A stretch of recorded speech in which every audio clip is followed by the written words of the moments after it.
The works of Josephus. The Antiquities of the Jews. Book 12. Containing the interval of 170 years, from the death of Alexander the Great to the death of Judas Maccabeus. Chapter 1. How Ptolemy, the son of Lagus, took Jerusalem and Judea by deceit and treachery, and carried many of the Jews thence, and planted them in Egypt. Now when Alexander, king of Macedon, had put an end to the dominion of the Persians, and had settled the affairs of Judea after the forementioned manner, he ended his life. And as his government fell among many, Antigonus obtained Asia, Seleucus, Babylon, and of the other nations which were there, Lysimachus governed the Hellespont, and Cassander possessed Macedonia, as did Ptolemy, the son of Lagus, seize upon Egypt. And while these princes ambitiously strove one against another, every one for his own principality, it came to pass that there were continual wars, and those lasting wars too, and the cities were sufferers, and lost a great many of their inhabitants in these times of distress, insomuch that all Syria, by the means of Ptolemy, the son of Lagus, underwent the reverse of that denomination of Savior which he then had. He also seized upon Jerusalem, and for that end made use of deceit and treachery. For as he came into the city on a Sabbath day, as if he would offer sacrifice, he without any trouble gained the city.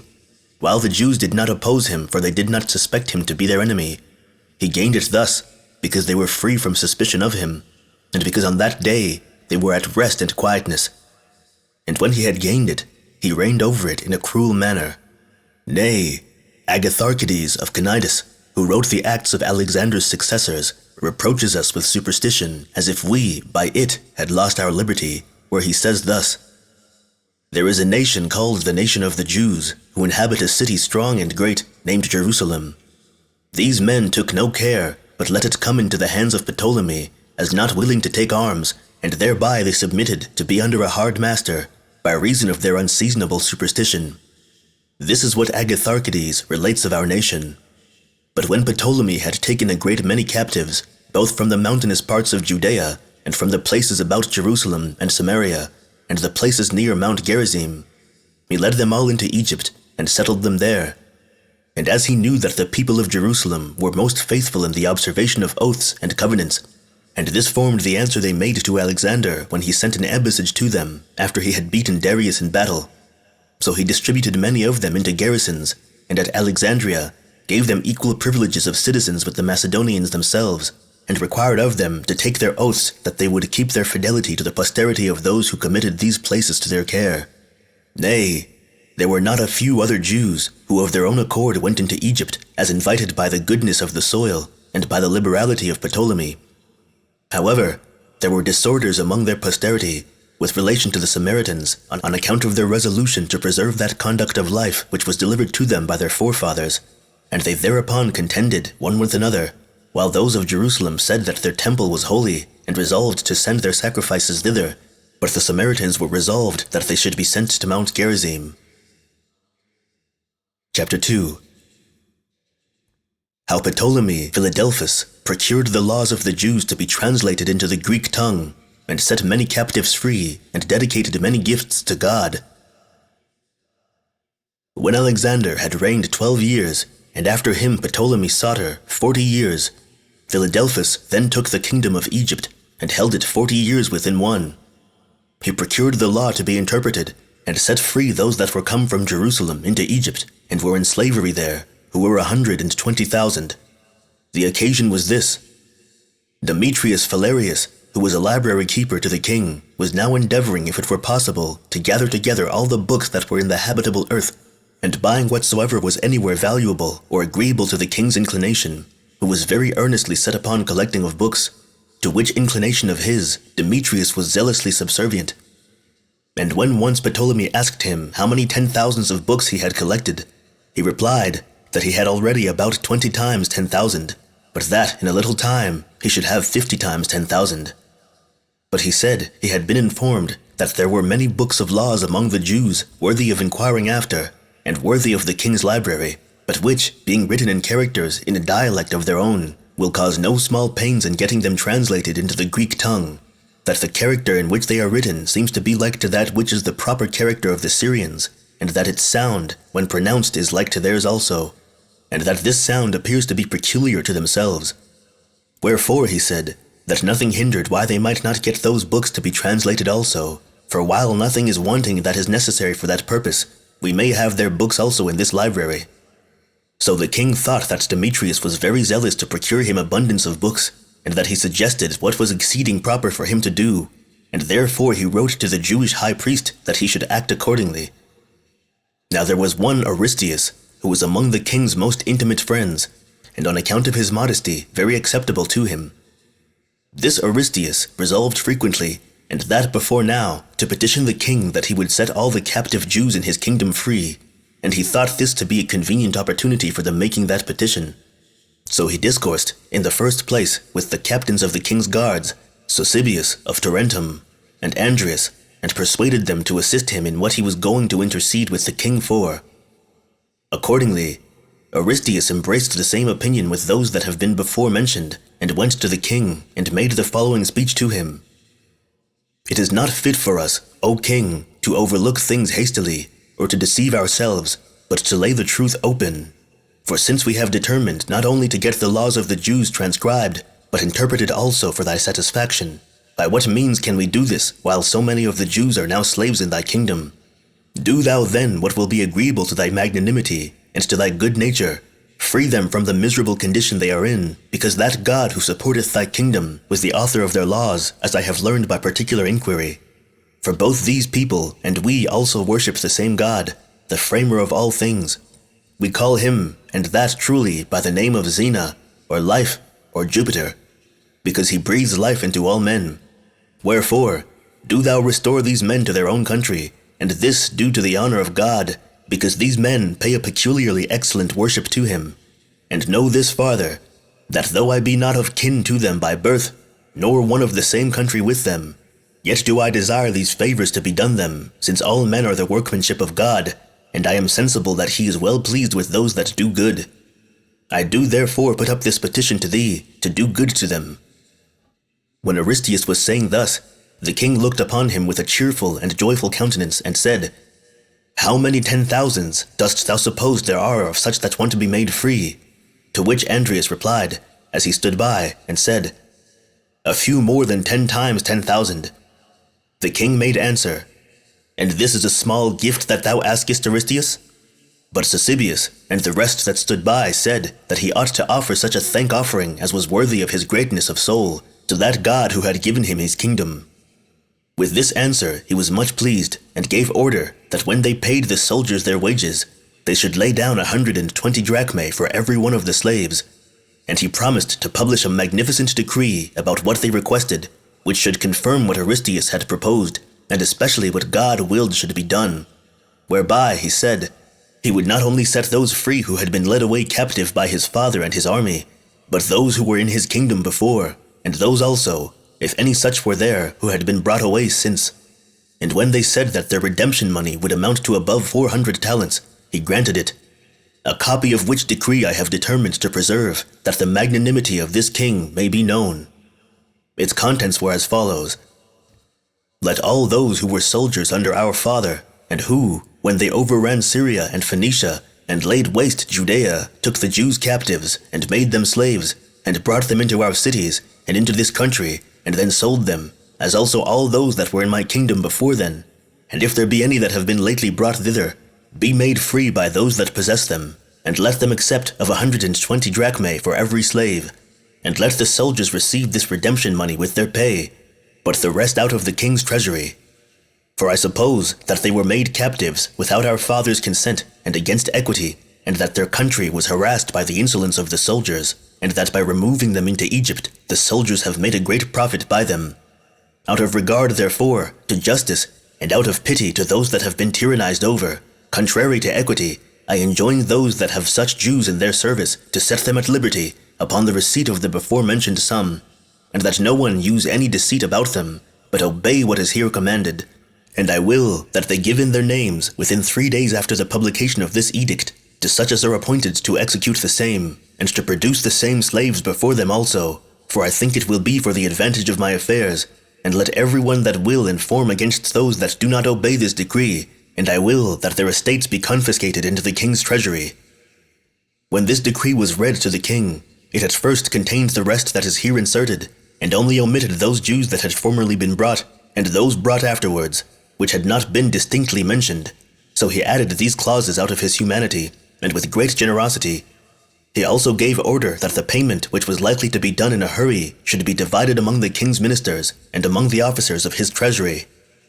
When this was over, what the king had decreed was quickly brought to a conclusion, and this in no more than 7 days' time, the number of the talents paid for the captives being above 460, and this, because their masters required the 120 drachmae for the children also, the king having, in effect, commanded that these should be paid for, when he said in his decree that they should receive the forementioned sum for every slave. Now when this had been done after so magnificent a manner, according to the king's inclinations, he gave order to Demetrius to give him in writing his sentiments concerning the transcribing of the Jewish books. For no part of the administration is done rashly by these kings, but all things are managed with great circumspection. On which account I have subjoined a copy of these epistles and set down the multitude of the vessels sent as gifts to Jerusalem, and the construction of every one, that the exactness of the artificer's workmanship, as it appeared to those that saw them, and which workman made every vessel, may be made manifest, and this on account of the excellency of the vessels themselves. Now the copy of the epistle was to this purpose: Demetrius to the great king, when thou, O king, gavest me a charge concerning the collection of books that were wanting to fill your library, and concerning the care that ought to be taken about such as are imperfect, I have used the utmost diligence about those matters, and I let you know that we want the books of Jewish legislation with some others, for they are written in the Hebrew characters, and being in the language of that nation, are to us unknown. It hath also happened to them that they have been transcribed more carelessly than they should have been, because they have not had hitherto royal care taken about them. Now it is necessary that thou shouldest have accurate copies of them. And indeed this legislation is full of hidden wisdom, and entirely blameless, as being the legislation of God.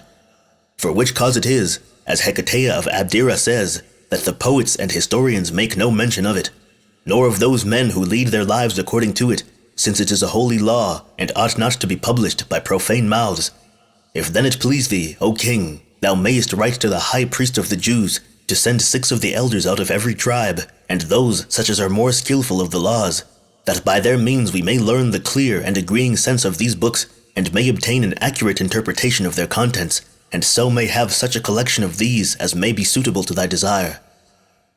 When this epistle was sent to the king, he commanded that an epistle should be drawn up for Eleazar, the Jewish high priest, concerning these matters,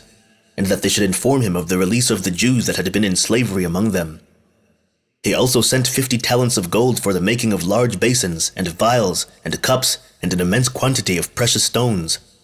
He also gave order to those who had the custody of the chests that contained these stones, to give the artificers leave to choose out of what sorts of them they pleased.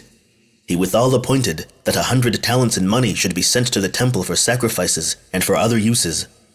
Now I will give a description of these vessels and the manner of their construction, but not till after I have set down a copy of the epistle which was written to Eleazar the high priest, who had obtained that dignity on the occasion following. When Onias the high priest was dead, his son Simon became his successor. He was called Simon the Just, because of both his piety towards God and his kind disposition to those of his own nation. When he was dead, and had left a young son, who was called Onias, Simon's brother Eleazar, of whom we are speaking, took the high priesthood, and he it was to whom Ptolemy wrote, and that in the manner following: King Ptolemy, to Eleazar the high priest, sendeth greeting. There are many Jews who now dwell in my kingdom, whom the Persians, when they were in power, carried captives. These were honored by my father, some of whom he placed in the army, and gave them greater pay than ordinary. To others of them, when they came with him into Egypt, he committed his garrisons and the guarding of them, that they might be a terror to the Egyptians. And when I had taken the government, I treated all men with humanity, and especially those that are thy fellow citizens, of whom I have set free above 100,000 that were slaves, and paid the price of their redemption to their masters out of my own revenues. And those that are of a fit age I have admitted into the number of my soldiers, and for such as are capable of being faithful to me, and proper for my court, I have put them in such a post, as thinking this kindness done to them to be a very great and an acceptable gift which I devote to God for his providence over me. And as I am desirous to do what will be grateful to these, and to all the other Jews in the habitable earth, I have determined to procure an interpretation of your law, and to have it translated out of Hebrew into Greek, and to be deposited in my library. Thou wilt therefore do well to choose out and send to me men of good character who are now elders in age, and 6 in number out of every tribe. These by their age must be skillful in the laws, and of abilities to make an accurate interpretation of them. And when this shall be finished, I shall think that I have done a work glorious to myself, and I have sent to thee Andreas, the captain of my guard, and Aristeus, men whom I have in very great esteem, by whom I have sent those first fruits which I have dedicated to the temple, and to the sacrifices, and to other uses, to the value of 100 talents.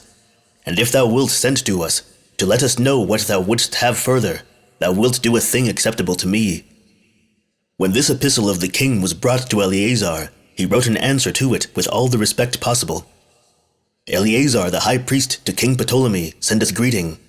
If thou and thy queen are sinewy, and thy children be well, we are entirely satisfied. When we received thy epistle, we greatly rejoiced at thy intentions, and when the multitude were gathered together, we read it to them, and thereby made them sensible of the piety thou hast towards God. We also showed them the 20 vials of gold, and 30 of silver, and the 5 large basins, and the table for the showbread, and also the 100 talents for the sacrifices, and for the making what shall be needful at the temple. Which things Andreas and Aristeus, those most honored friends of thine, have brought us, and truly they are persons of an excellent character, and of great learning, and worthy of thy virtue. Know then that we will gratify thee in what is for thy advantage. Though we do what we used not to do before, we ought to make a return for the numerous acts of kindness which thou hast done to our countrymen. We immediately, therefore, offered sacrifices for thee, and thy sister, with thy children and friends, and the multitude made prayers that thy affairs may be to thy mind, and that thy kingdom may be preserved in peace, and that the translation of our law may come to the conclusion thou desirest, and be for thy advantage. We have also chosen 6 elders out of every tribe, whom we have sent, and the law with them. It will be thy part, out of thy piety and justice, to send back the law when it hath been translated, and to return those to us that bring it in safety. Farewell. This was the reply which the high priest made, but it does not seem to me to be necessary to set down the names of the 72 elders that were sent by Eleazar and carried the law, which yet were subjoined at the end of the epistle. However, I thought it not improper to give an account of those very valuable and artificially contrived vessels which the king sent to God, that all may see how great a regard the king had for God. For the king allowed a vast deal of expenses for these vessels, and came often to the workmen and viewed their works, and suffered nothing of carelessness or negligence to be any damage to their operations. And I will relate how rich they were as well as I am able, although perhaps the nature of this history may not require such a description. But I imagine I shall thereby recommend the elegant taste and magnanimity of this king to those that read this history. And first I will describe what belongs to the table. It was indeed in the king's mind to make this table vastly large in its dimensions, but then he gave orders that they should learn what was the magnitude of the table which was already at Jerusalem, and how large it was, and whether there were a possibility of making one larger than it. And when he was informed how large that was which was already there, and that nothing hindered but a larger might be made, he said that he was willing to have one made that should be 5 times as large as the present table. But his fear was that it might be then useless in their sacred ministrations by its too great largeness, for he desired that the gifts he presented them should not only be there for show, but should be useful also in their sacred ministrations. According to which reasoning, that the former table was made of so moderate a size for use, and not for want of gold, he resolved that he would not exceed the former table in largeness, but would make it exceed it in the variety and elegancy of its materials. And as he was sagacious in observing the nature of all things, and in having a just notion of what was new and surprising, and where there were no sculptures, he would invent such as were proper by his own skill, and would show them to the workmen. He commanded that such sculptures would now be made, and that those which were delineated should be most accurately formed by a constant regard to their delineation. When therefore the workmen had undertaken to make the table, they framed it in length 2 cubits and a half, in breadth 1 cubit, and in height 1 cubit and a half, and the entire structure of the work was of gold. They withal made a crown of a handbreadth round it, with wavework wreathed about it, and with an engraving which imitated a cord, and was admirably turned on its 3 parts. For as they were of a triangular figure, every angle had the same disposition of its sculptures, that when you turned them about, the very same form of them was turned about without any variation. Now that part of the crownwork that was enclosed under the table had its sculptures very beautiful, but that part which went round on the outside was more elaborately adorned with most beautiful ornaments, because it was exposed to sight, and to the view of the spectators. For which reason it was that both those sides which were extant above the rest were acute, and none of the angles which we before told you were 3 appeared less than another when the table was turned about. Now into the cordwork thus turned were precious stones inserted, in rows parallel one to the other, enclosed in golden buttons, which had ouches in them. But the parts which were on the side of the crown, and were exposed to the sight, were adorned with a row of oval figures obliquely placed, of the most excellent sort of precious stones which imitated rods laid close, and encompassed the table round about. But under these oval figures thus engraven, the workmen had put a crown all round it, where the nature of all sorts of fruit was represented, insomuch that the bunches of grapes hung up, and when they had made the stones to represent all the kinds of fruits before mentioned, and that each in its proper color, they made them fast with gold round the whole table.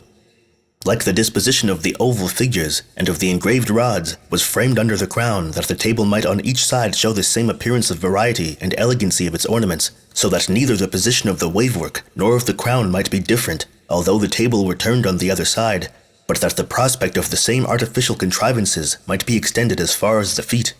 For there was made a plate of gold 4 fingers broad through the entire breadth of the table, into which they inserted the feet, and then fastened them to the table by buttons and buttonholes at the place where the crown was situate, that so on what side soever of the table one should stand, it might exhibit the very same view of the exquisite workmanship, and of the vast expenses bestowed upon it. But upon the table itself they engraved a meander, inserting into it very valuable stones in the middle, like stars of various colors, the carbuncle and the emerald, each of which sent out agreeable rays of light to the spectators, with such stones of other sorts also as were most curious and best esteemed as being most precious in their kind. Hard by this meander a texture of network ran round it, the middle which appeared like a rhombus, into which were inserted rock crystal and amber, which, by the great resemblance of the appearance they made, gave wonderful delight to those that saw them. The chapiters of the feet imitated the first budding of lilies, while their leaves were bent and laid under the table, but so that the chives were seen standing upright within them. Their bases were made of a carbuncle, and 1 palm deep, and 8 fingers in breadth. Now they had engraven upon it, with a very fine tool, and with a great deal of pains, a branch of ivy, the tendrils of the vine sending forth clusters of grapes, that you would guess they were no wise different from the real tendrils, for they were so very thin, and so very far extended at their extremities, that they were moved with the wind, and made one believe that they were the product of nature, and not the representation of art. They also made the entire workmanship of the table appear to be 3-fold, while the joints of the several parts were so united together as to be invisible, and the places where they joined could not be distinguished.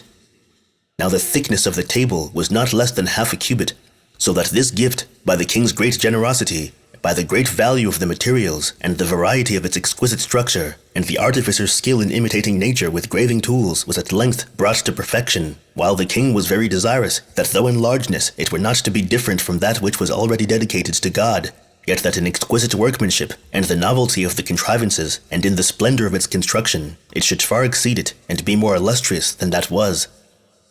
Now of the cisterns of gold there were 2, whose sculpture was of scalework, from its basis to its belt-like circle, with various sorts of stones encased in the spiral circles, next to which there was upon it a meander of a cubit in height. It was composed of stones of all sorts of colors, and next to this was the rodwork engraven, and next to that was a rhombus in a texture of network, drawn out to the brim of the basin, while small shields, made of stones beautiful in their kind, and of 4 fingers' depth, filled up the middle parts. About the top of the basin were wreathed the leaves of lilies, and of the convolvulus, and the tendrils of vines in a circular manner. And this was the construction of the 2 cisterns of gold, each containing 2 firkins. But those which were of silver were much more bright and splendid than looking glasses, and you might in them see images that fell upon them more plainly than the other.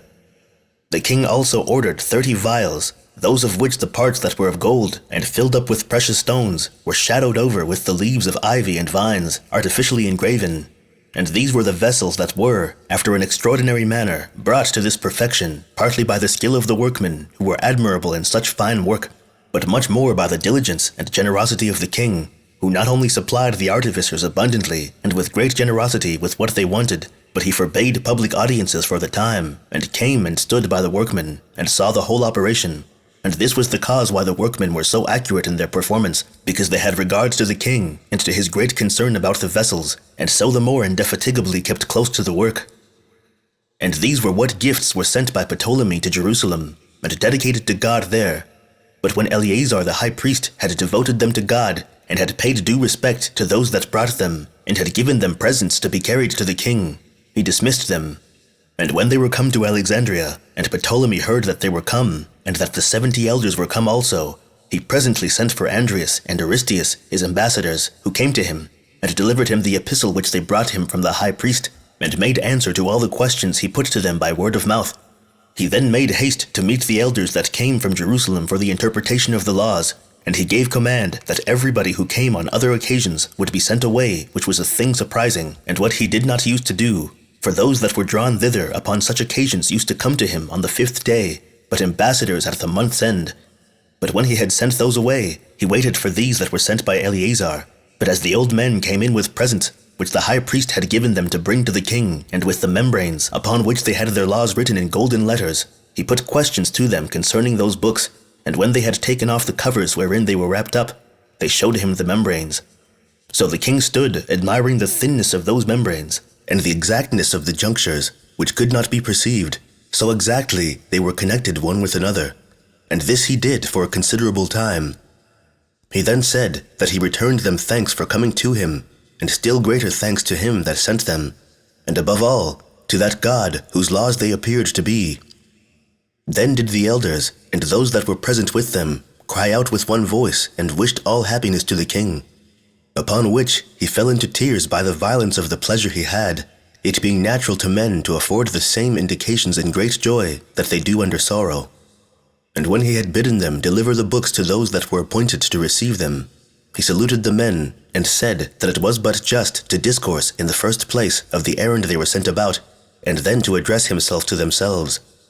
He promised, however, that he would make this day on which they came to him remarkable and eminent every year through the whole course of his life, for their coming to him, and the victory which he gained over Antigonus by sea proved to be on the very same day. He also gave orders that they should sup with him, and gave it in charge that they should have excellent lodgings provided for them in the upper part of the city. Now he that was appointed to take care of the reception of strangers, Nicanor by name, called Dorotheus, whose duty it was to make provision for them, and bade him prepare for every one of them what should be requisite for their diet and way of living, which thing was ordered by the king after this manner. He took care that those that belonged to every city which did not use the same way of living, that all things should be prepared for them according to the custom of those that came to him, that, being feasted according to the usual method of their own way of living, they might be the better pleased, and might not be uneasy at anything done to them from which they were naturally averse. And this was now done in the case of these men by Dorotheus, who was put into this office because of his great skill in such matters belonging to common life. For he took care of all such matters as concerned the reception of strangers, and appointed them double seats for them to sit on, according as the king had commanded him to do. For he had commanded that half of their seats should be set at his right hand, and the other half behind his table, and took care that no respect should be omitted that could be shown them. And when they were thus set down, he bid Dorotheus to minister to all those that were come to him from Judea after the manner they used to be ministered to, for which cause he sent away their sacred heralds, and those that slew the sacrifices, and the rest that used to say grace, but called to one of those that were come to him, whose name was Eleazar, who was a priest, and desired him to say grace, who then stood in the midst of them, and prayed that all prosperity might attend the king, and those that were his subjects. Upon which an acclamation was made by the whole company, with joy and a great noise, and when this was over, they fell to eating their supper, and to the enjoyment of what was set before them. And at a little interval afterward, when the king thought a sufficient time had been interposed, he began to talk philosophically to them, and he asked every one of them a philosophical question, and such a one as might give light in those inquiries. And when they had explained all the problems that had been proposed by the king, about every point, he was well pleased with their answers. This took up the 12 days in which they were treated, and he that pleases may learn the particular questions in that book of Aristeus, which he wrote on this very occasion. And while not the king only, but the philosopher Menedemus also admired them, and said that all things were governed by providence, and that it was probable that thence it was that such force or beauty was discovered in these men's words, they then left off asking any more questions. But the king said that he had gained very great advantages by their coming, for that he had received this profit from them, that he had learned how he ought to rule his subjects, and he gave order that they should have every one 3 talents given them, and that those that were to conduct them to their lodging should do it. Accordingly, when 3 days were over, Demetrius took them, and went over the causeway 7 furlongs long. It was a bank in the sea to an island. And when they had gone over the bridge, he proceeded to the northern parts, and showed them where they should meet, which was in a house that was built near the shore, and was a quiet place, and fit for their discoursing together about their work. When he had brought them thither, he entreated them, now they had all things about them which they wanted for their interpretation of their law, that they would suffer nothing to interrupt them in their work. Accordingly, they made an accurate interpretation with great zeal and great pains, and this they continued to do until the 9th hour of the day, after which time they relaxed and took care of their body, while their food was provided for them in great plenty. Besides, Dorotheus at the king's command brought them a great deal of what was provided for the king himself. But in the morning they came to the court, and saluted Ptolemy, and then went away to their former place, where, when they had washed their hands and purified themselves, they betook themselves to the interpretation of the laws. Now when the law was transcribed, and the labor of the interpretation was over, which came to its conclusion in 72 days, Demetrius gathered all the Jews together to the place where the laws were translated, and where the interpreters were, and read them over. The multitude did also approve of those elders that were the interpreters of the law. They withal commended Demetrius for his proposal, as the inventor of what was greatly for their happiness, and they desired that he would give leave to their rulers also to read the law.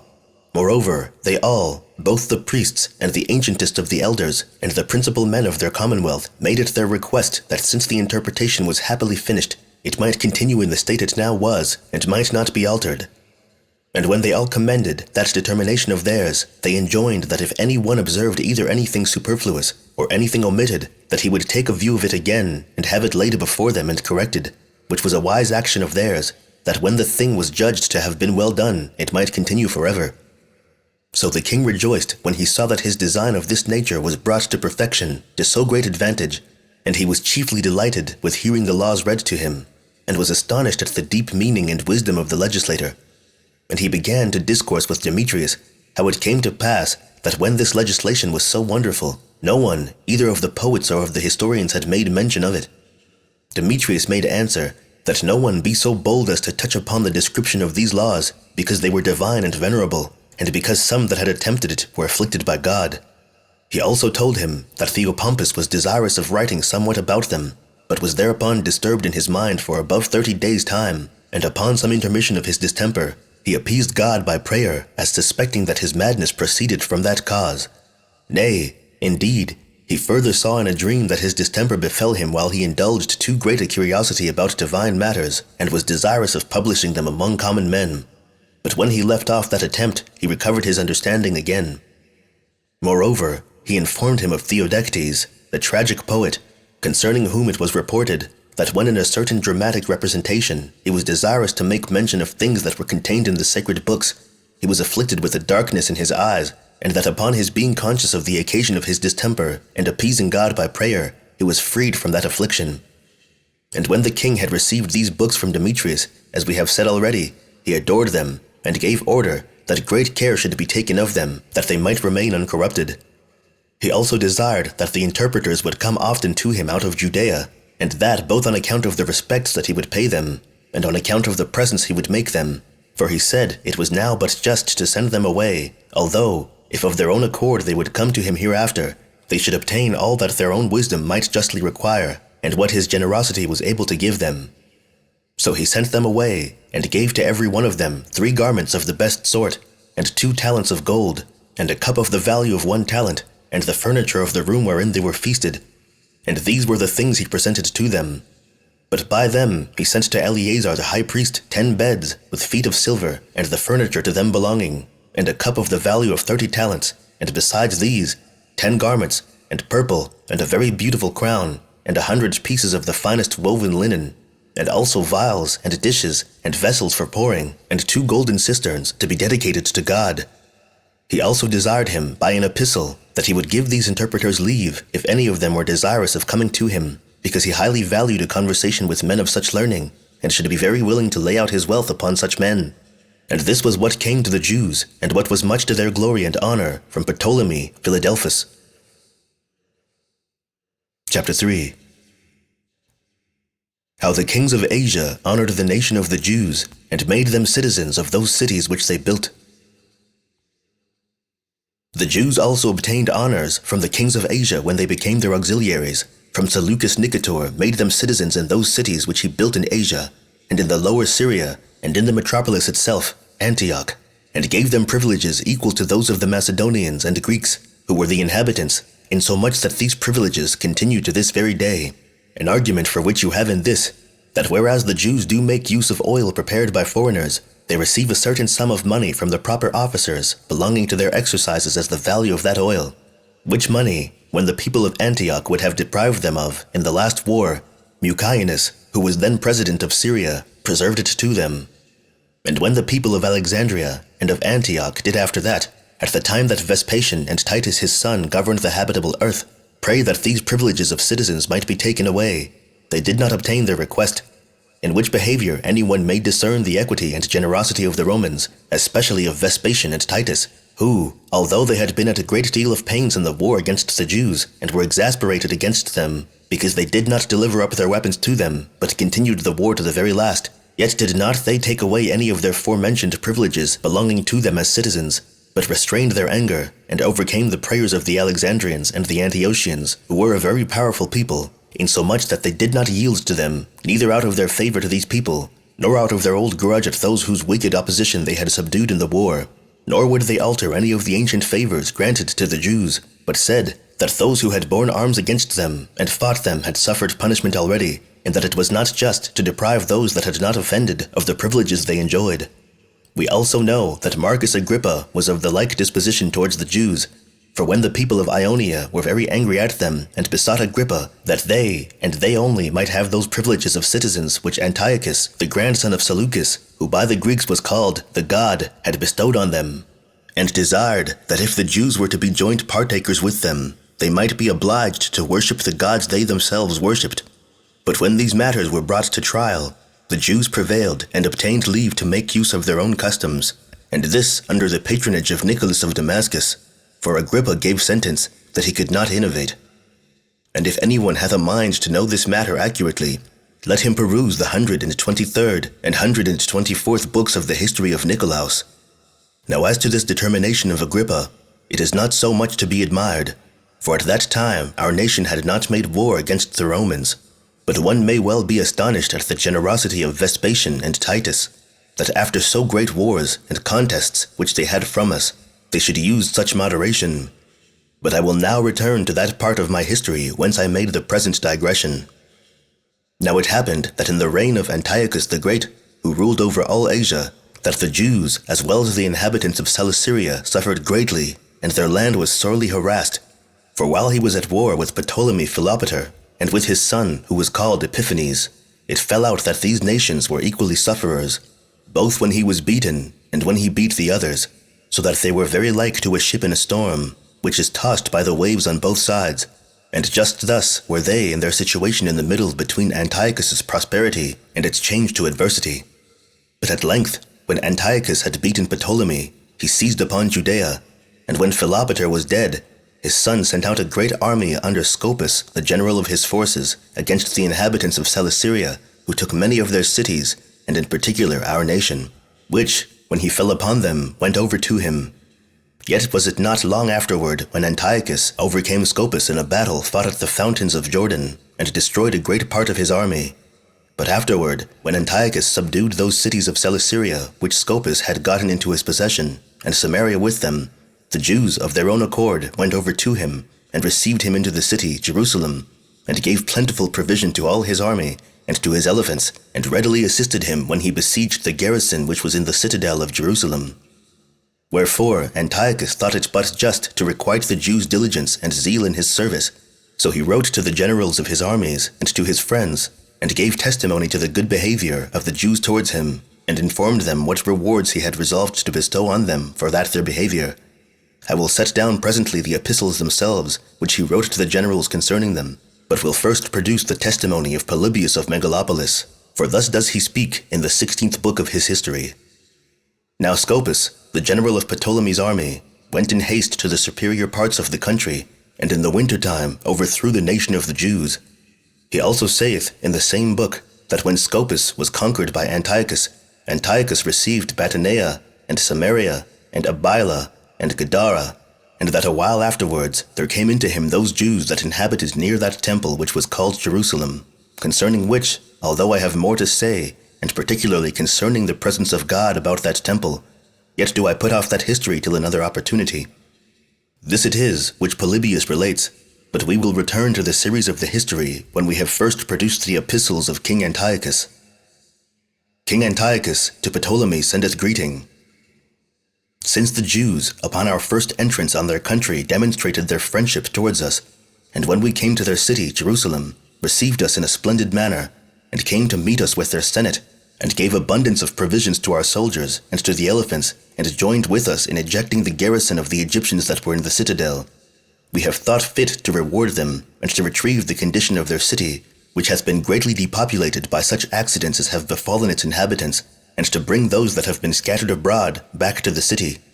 And in the first place, we have determined, on account of their piety towards God, to bestow on them as a pension for their sacrifices of animals that are fit for sacrifice, for wine and oil, and frankincense, the value of 20,000 pieces of silver, and 6 sacred artebrae of fine flour, with 1,460 medimni of wheat, and 375 medimni of salt. And these payments I would have fully paid them, as I have sent orders to you. I would also have the work about the temple finished, and the cloisters, and if there be anything else that ought to be rebuilt, and for the materials of wood, let it be brought them out of Judea itself, and out of the other countries, and out of Libanus, tax-free, and the same I would have observed as to those other materials which will be necessary in order to render the temple more glorious. And let all of that nation live according to the laws of their own country, and let the senate and the priests, and the scribes of the temple, and the sacred singers be discharged from poll money, and the crown tax, and other taxes also, and that the city may the sooner recover its inhabitants. I grant a discharge from taxes for 3 years to its present inhabitants, and to such as shall come to it, until the month Hyperberatus. We also discharge them for the future from a third part of their taxes, that the losses they have sustained may be repaired. And all those citizens that have been carried away and are become slaves, we grant them and their children their freedom, and give order that their substance be restored to them. And these were the contents of this epistle.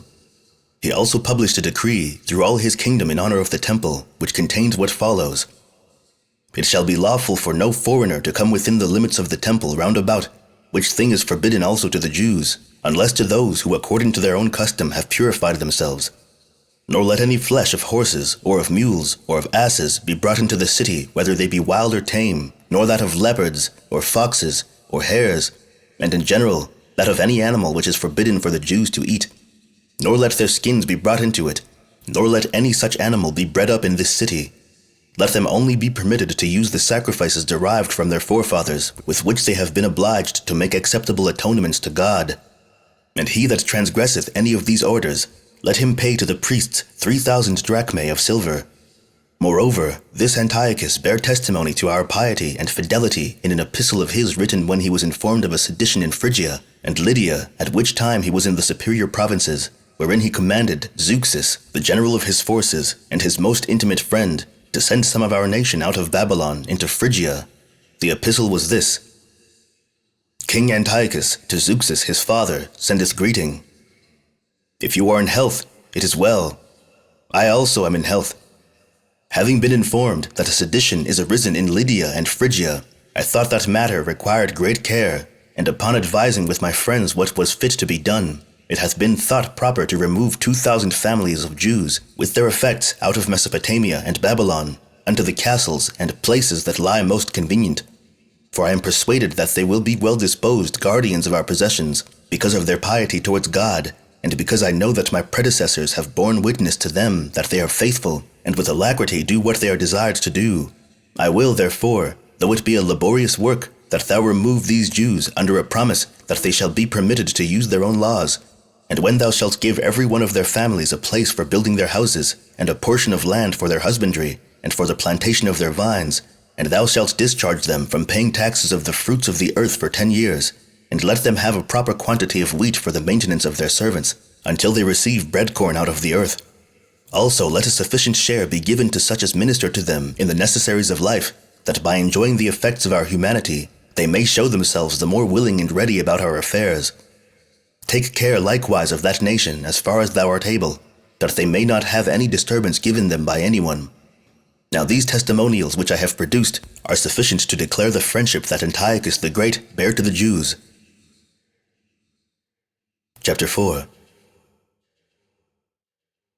How Antiochus made a league with Ptolemy, and how Onias provoked Ptolemy Euergetes to anger, and how Joseph brought all things right again, and entered into friendship with him, and what other things were done by Joseph and his son Hyrcanus.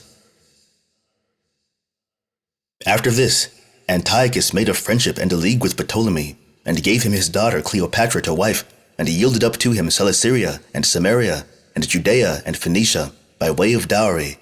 And upon the division of the taxes between the two kings, all the principal men framed the taxes of their several countries, and collecting the sum that was settled for them, paid the same to the two kings. Now at this time, the Samaritans were in a flourishing condition, and much distressed the Jews, cutting off parts of their land, and carrying off slaves. This happened when Onias was high priest, for after Eleazar's death, his uncle Manasseh took the priesthood, and after he had ended his life, Onias received that dignity. He was the son of Simon, who was called the Just, which Simon was the brother of Eleazar, as I said before. This Onias was one of a little soul, and a great lover of money, and for that reason, because he did not pay that tax of 20 talents of silver, which his forefathers paid to these kings out of their own estates, he provoked King Ptolemy Euergetes to anger, who was the father of Philopater. Euergetes sent an ambassador to Jerusalem, and complained that Onias did not pay his taxes, and threatened that if he did not receive them, he would seize upon their land and send soldiers to live upon it. When the Jews heard this message of the king, they were confounded, but so sordidly covetous was Onias that nothing of this nature made him ashamed. There was now one Joseph, young in age, but of great reputation among the people of Jerusalem, for gravity, prudence, and justice. His father's name was Tobias, and his mother was the sister of Onias the high priest, who informed him of the coming of the ambassador, for he was then sojourning at a village named Phicol, where he was born. Hereupon he came to the city Jerusalem, and reproved Onias for not taking care of the preservation of his countrymen, but bringing the nation into dangers by not paying this money, for which preservation of them he told him he had received the authority over them, and had been made high priest, but that in case he was so great a lover of money as to endure to see his country in danger on that account, and see his countrymen suffer the greatest damages, he advised him to go to the king and petition him to remit either the whole or a part of the sum demanded. Onias' answer was this, that he did not care for his authority, and that he was ready, if the thing were practicable, to lay down his high priesthood, and that he would not go to the king, because he troubled not himself at all about such matters. Joseph then asked him if he would not give him leave to go ambassador on behalf of the nation. He replied that he would give him leave. Upon which Joseph went up to the temple, and called the multitude together to a congregation, and exhorted them not to be disturbed nor affrighted because of his uncle Onias' carelessness, but desired them to be at rest, and not terrify themselves with fear about it. For he promised them that he would be their ambassador to the king, and persuade him that they had done him no wrong. And when the multitude heard this, they returned thanks to Joseph. So he went down from the temple, and treated Ptolemy's ambassador in an hospitable manner. He also presented him with rich gifts, and feasted him magnificently for many days, and then sent him to the king before him, and told him that he would soon follow him. For he was now more willing to go to the king by the encouragement of the ambassador, who earnestly persuaded him to come into Egypt, and promised him that he would take care that he should obtain everything that he desired of Ptolemy, for he was highly pleased with his frank and liberal temper, and with the gravity of his deportment. When Ptolemy's ambassador was come into Egypt, he told the king of the thoughtless temper of Onias, and informed him of the goodness of the disposition of Joseph, and that he was coming to him to excuse the multitude as not having done him any harm, for that he was their patron. In short, he was so very large in his encomiums upon the young man, that he disposed both the king and his wife Cleopatra to have a kindness for him before he came. So Joseph sent to his friends at Samaria, and borrowed money of them, and got ready what was necessary for his journey, garments and cups, and beasts for burden, which amounted to about 20,000 drachmae, and went to Alexandria.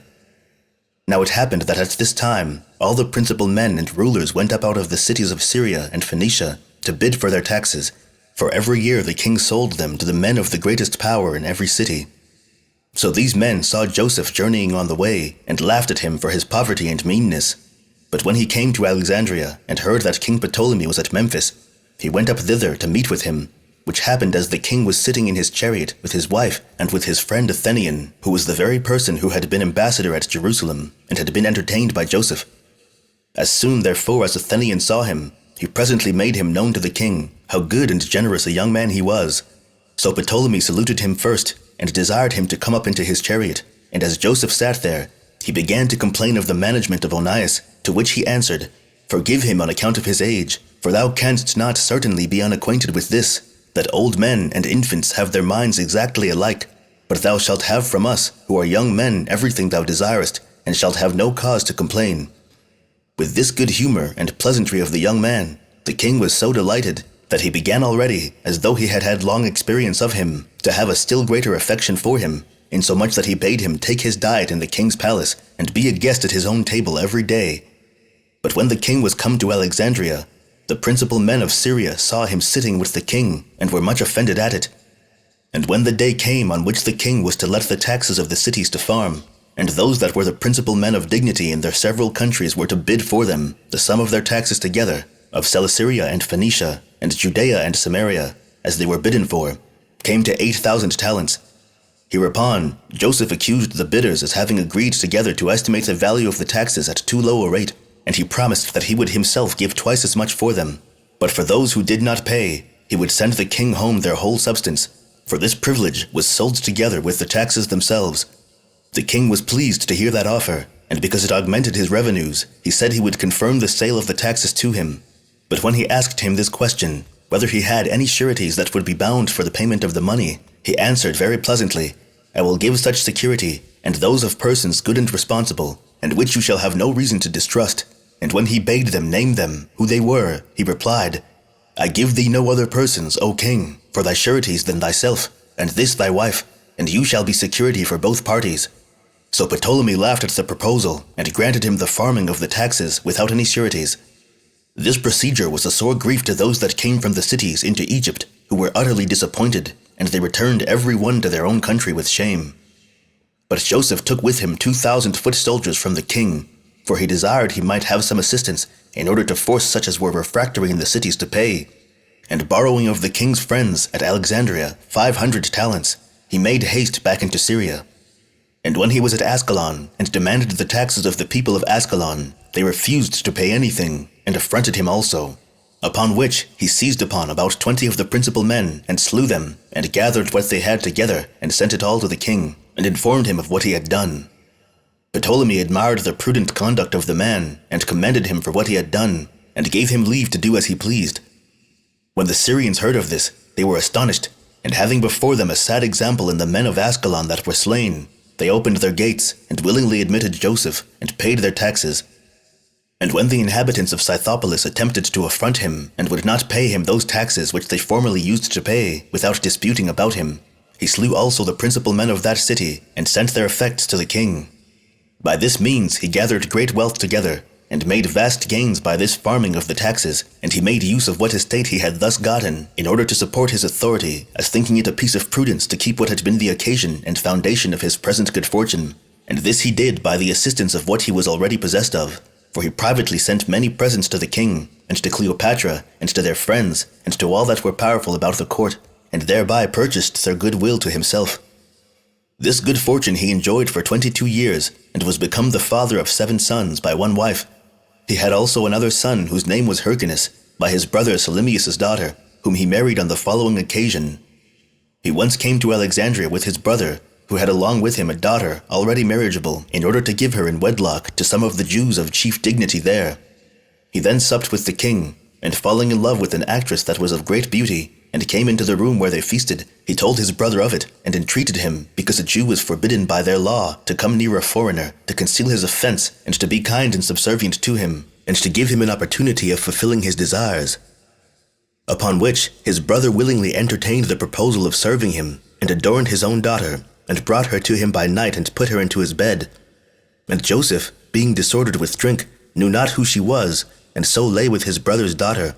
And this did he many times, and loved her exceedingly, and said to his brother that he loved this actress so well that he should run the hazard of his life if he must part with her, and yet probably the king would not give him leave to take her with him.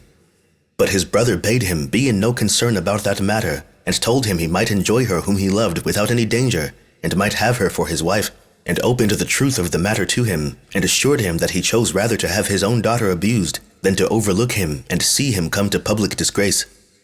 So Joseph commended him for this his brotherly love, and married his daughter, and by her begot a son whose name was Hyrcanus, as we said before. And when his youngest son showed, at 13 years, a mind that was both courageous and wise, and was greatly envied by his brethren, as being of a genius much above them, and such a one as they might well envy, Joseph had once a mind to know which of his sons had the best disposition to virtue, and when he sent them severally to those that had then the best reputation for instructing youth, the rest of his children, by reason of their sloth and unwillingness to take pains, returned to him foolish and unlearned.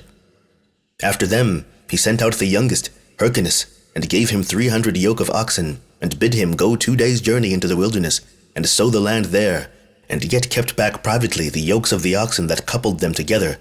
When Hyrcanus came to the place, and found he had no yokes with him, he condemned the drivers of the oxen, who advised him to send some to his father, to bring them some yokes. He invented a kind of stratagem, and what suited an age elder than his own. For he slew 10 yoke of the oxen, and distributed their flesh among the laborers, and cut their hides into several pieces, and made him yokes, and yoked the oxen together with them, by which means he sowed as much land as his father had appointed him to sow, and returned to him.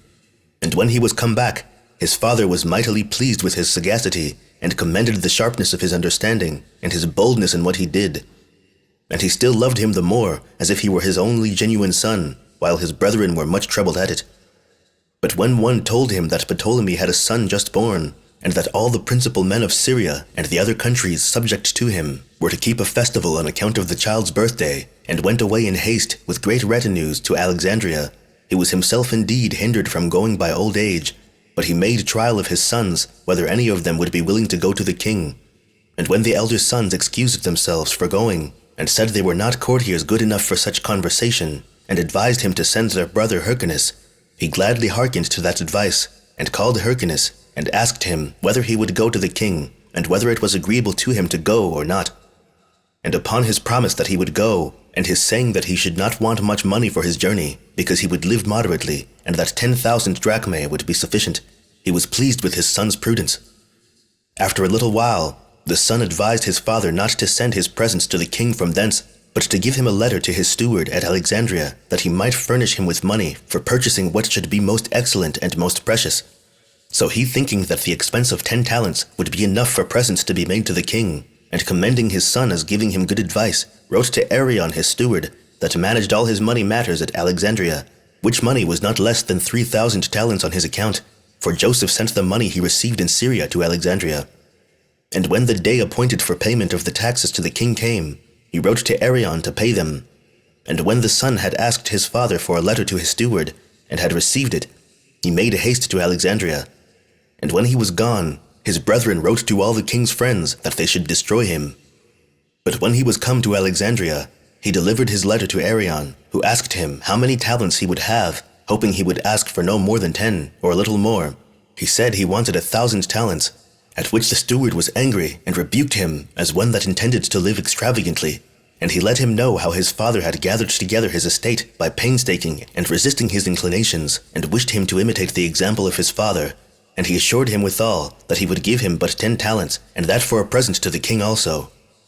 The son was irritated at this, and threw Arion into prison. But when Arion's wife had informed Cleopatra of this, with her entreaty that she would rebuke the child for what he had done, for Arion was in great esteem with her, Cleopatra informed the king of it. And Ptolemy sent for Hyrcanus, and told him that he wondered, when he was sent to him by his father, that he had not yet come into his presence, but had laid the steward in prison. And he gave order, therefore, that he should come to him, and give an account of the reason of what he had done. And they report that the answer he made to the king's messenger was this, that there was a law of his that forbade a child that was born to taste of the sacrifice before he had been at the temple and sacrificed to God. According to which way of reasoning, he did not himself come to him in expectation of the present he was to make to him as to one who had been his father's benefactor, and that he had punished the slave for disobeying his commands, for that it mattered not whether a master was little or great, so that unless we punish such as these, thou thyself mayst also expect to be despised by thy subjects. Upon hearing this as his answer, he fell a-laughing, and wondered at the great soul of the child. When Arion was apprised that this was the king's disposition, and that he had no way to help himself, he gave the child 1,000 talents, and was let out of prison. So after 3 days were over, Hyrcanus came and saluted the king and the queen. They saw him with pleasure, and feasted him in an obliging manner out of the respect they bare to his father. So he came to the merchants privately, and bought 100 boys that had learning, and were in the flower of their ages, each at a talent apiece, as also he bought 100 maidens, each at the same price as the other. And when he was invited to feast with the king among the principal men of the country, he sat down the lowest of them all, because he was little regarded, as a child in age still, and this by those who placed every one according to their dignity. Now when all those that sat with him had laid the bones of the several parts in a heap before Hyrcanus, for they had themselves taken away the flesh belonging to them, till the table where he sat was filled full of them, Trypho, who was the king's jester, and was appointed for jokes and laughter at festivals, was now asked by the guests that sat at the table to expose him to laughter. So he stood by the king and said, Dost thou not see, my lord, the bones that lie by Hyrcanus? By this similitude thou mayst conjecture that his father made all Syria as bare as he hath made these bones. And the king, laughing at what Trypho said, and asking of Hyrcanus how he came to have so many bones before him, he replied, Very rightfully, my lord, for they are dogs that eat flesh and the bones together, as these thy guests have done, looking in the meantime at those guests, for there is nothing before them. But they are men that eat the flesh and cast away the bones, as I, who am also a man, have now done. Upon which the king admired at his answer, which was so wisely made, and bade them all make an acclamation as a mark of their approbation of his jest, which was truly a facetious one. On the next day, Hyrcanus went to every one of the king's friends, and of the men powerful at court, and saluted them, but still inquired of the servants what present they would make the king on his son's birthday. And when some said that they would give 12 talents, and that others of greater dignity would every one give according to the quantity of their riches, he pretended to every one of them to be grieved that he was not able to bring so large a present, for that he had no more than 5 talents. And when the servants heard what he said, they told their masters, and they rejoiced in the prospect that Joseph would be disapproved, and would make the king angry by the smallness of his present. When the day came, the others, even those that brought the most, offered the king not above 20 talents, but Hyrcanus gave to every one of the 100 boys and 100 maidens that he had bought a talent apiece for them to carry, and introduced them, the boys to the king and the maidens to Cleopatra, everybody wondering at the unexpected richness of the presents, even the king and queen themselves.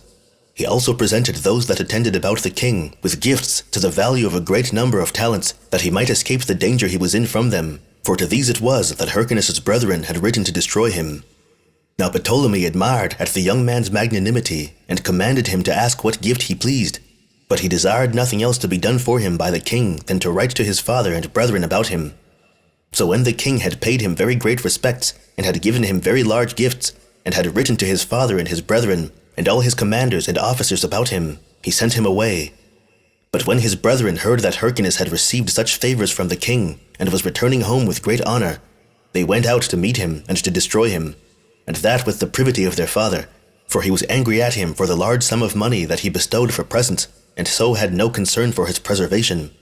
However, Joseph concealed the anger he had at his son, out of fear of the king, and when Hyrcanus' brethren came to fight him, he slew many others of those that were with them, and also 2 of his brethren themselves, but the rest of them escaped to Jerusalem to their father. But when Hyrcanus came to the city, where nobody would receive him, he was afraid for himself, and retired beyond the river Jordan, and there abode, but obliging the barbarians to pay their taxes. At this time Seleucus, who was called Soter, reigned over Asia, being the son of Antiochus the Great. And now Hyrcanus' father, Joseph, died. He was a good man and of great magnanimity, and brought the Jews out of a state of poverty and meanness to one that was more splendid. He retained the farm of the taxes of Syria and Phoenicia and Samaria 22 years. His uncle also, Onias, died about this time, and left the high priesthood to his son Simon. And when he was dead, Onias his son succeeded him in that dignity. To him it was that Arius, the king of the Lacedaemonians, sent an embassage with an epistle, the copy whereof here follows. Arius, king of the Lacedaemonians, to Onias sendeth greeting. We have met with a certain writing, whereby we have discovered that both the Jews and the Lacedaemonians are of one stock, and are derived from the kindred of Abraham. It is but just, therefore, that you, who are our brethren, should send to us about any of your concern as you please. We will also do the same thing and esteem your concerns as our own, and will look upon our concerns as in common with yours. Demoteles, who brings you this letter, will bring your answer back to us. This letter is foursquare, and the seal is an eagle, with a dragon in his claws. And these were the contents of the epistle which was sent from the king of the Lacedaemonians. But upon the death of Joseph, the people grew seditious on account of his sons. For whereas the elders made war against Hyrcanus, who was the youngest of Joseph's sons, the multitude was divided, but the greater part joined with the elders in this war, as did Simon the high priest, by reason he was of kin to them. However, Hyrcanus determined not to return to Jerusalem any more, but seated himself beyond Jordan, and was at perpetual war with the Arabians, and slew many of them, and took many of them captives. He also erected a strong castle, and built it entirely of white stone to the very roof, and had animals of a prodigious magnitude engraven upon it. He also drew round it a great and deep canal of water. He also made caves of many furlongs in length, by hollowing a rock that was over against him, and then he made large rooms in it, some for feasting, and some for sleeping and living in.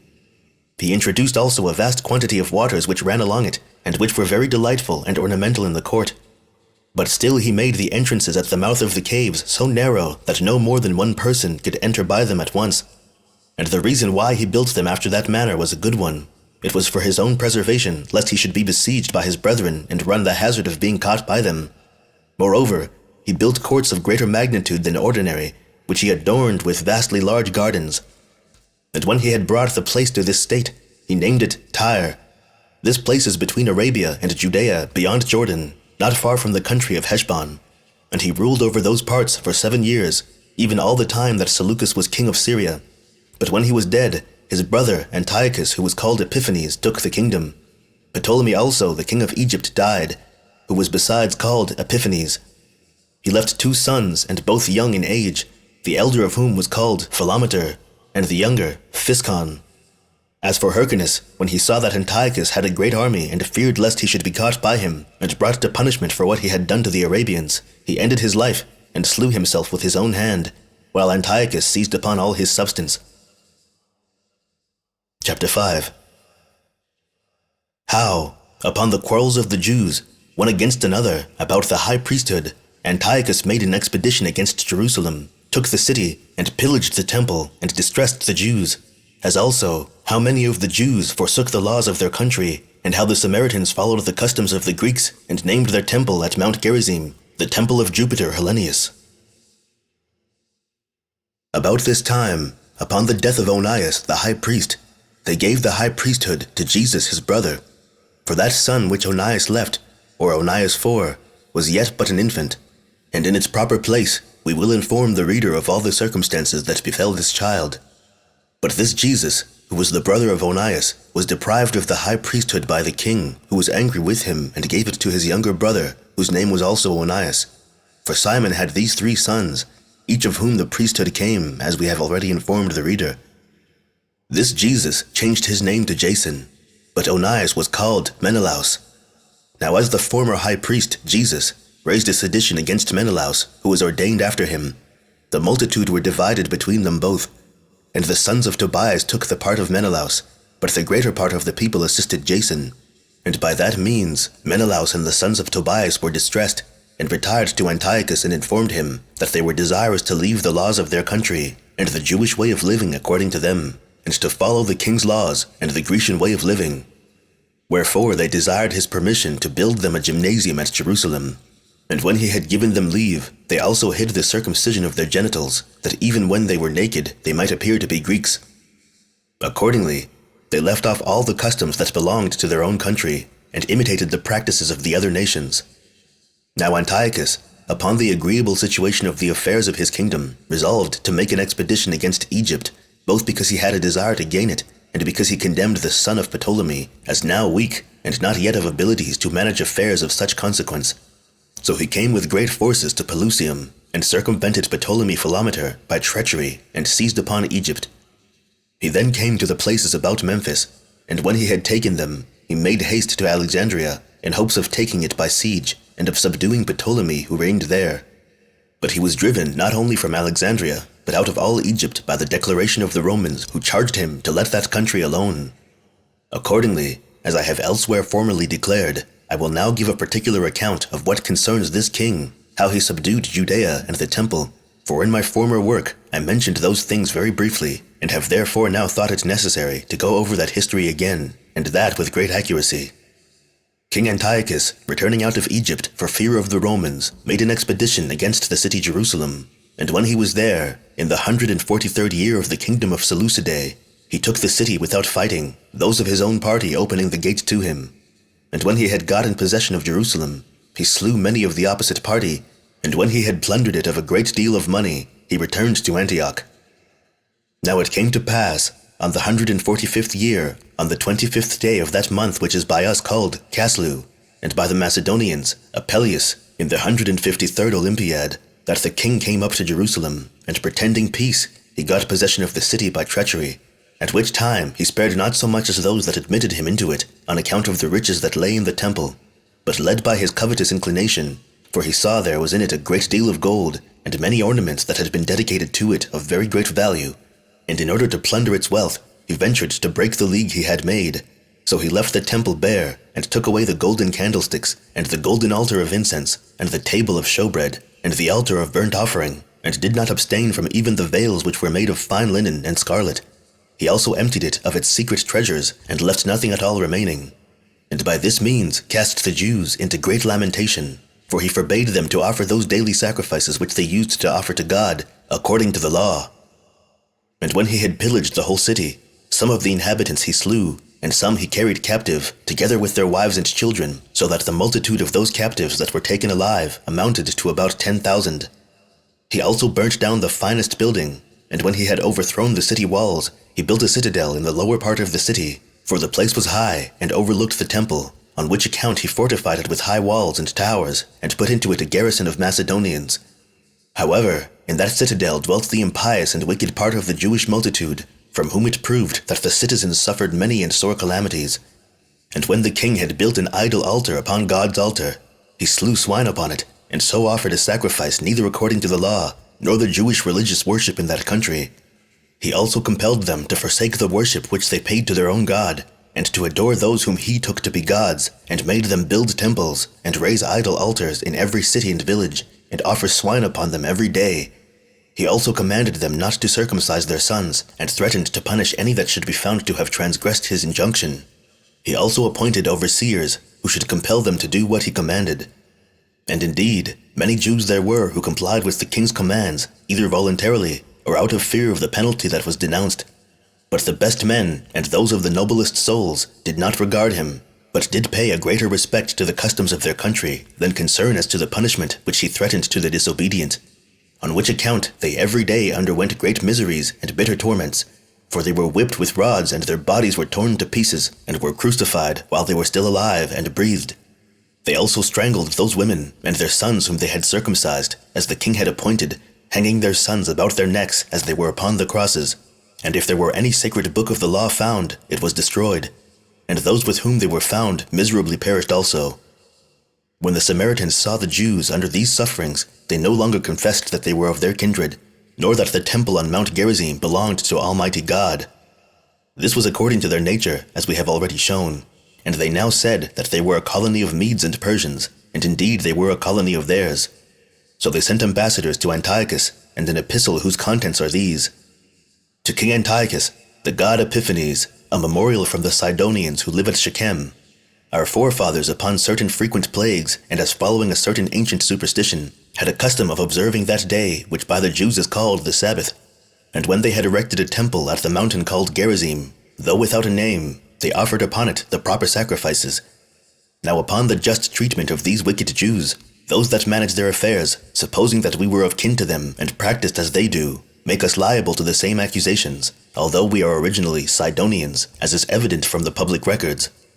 We therefore beseech thee, our benefactor and saviour, to give order to Apollonius, the governor of this part of the country, and to Nicanor, the procurator of thy affairs, to give us no disturbance, nor to lay to our charge what the Jews are accused for, since we are aliens from their nation and from their customs. But let our temple, which at present hath no name at all, be named the temple of Jupiter Hellenius. If this were once done, we should be no longer disturbed, but should be more intent on our own occupation with quietness, and so bring in a greater revenue to thee. When the Samaritans had petitioned for this, the king sent them back the following answer in an epistle. King Antiochus, to Nicanor, the Sidonians who live at Shechem have sent me the memorial enclosed. When, therefore, we were advising with our friends about it, the messengers sent by them represented to us that they are no way concerned with accusations which belong to the Jews, but choose to live after the customs of the Greeks. Accordingly, we declare them free from such accusations, and order that, agreeable to their petition, their temple be named the temple of Jupiter Hellenius. He also sent the like epistle to Apollonius, the governor of that part of the country, in the 46th year, and the 18th day of the month Hecatombion. Chapter 6. How upon Antiochus's prohibition to the Jews to make use of the laws of their country, Mattathias, the son of Asamoneus, alone despised the king and overcame the generals of Antiochus's army, as also concerning the death of Mattathias and the succession of Judas. Now at this time there was one whose name was Mattathias, who dwelt at Modin, the son of John, the son of Simeon, the son of Asamoneus, a priest of the order of Joarib, and a citizen of Jerusalem. He had 5 sons, John, who was called Gaddis, and Simon, who was called Matthias, and Judas, who was called Maccabeus, and Eleazar, who was called Oran, and Jonathan, who was called Aphus. Now this Mattathias lamented to his children the sad state of their affairs, and the ravage made in the city, and the plundering of the temple, and the calamities the multitude were under, and he told them that it was better for them to die for the laws of their country than to live so ingloriously as they then did.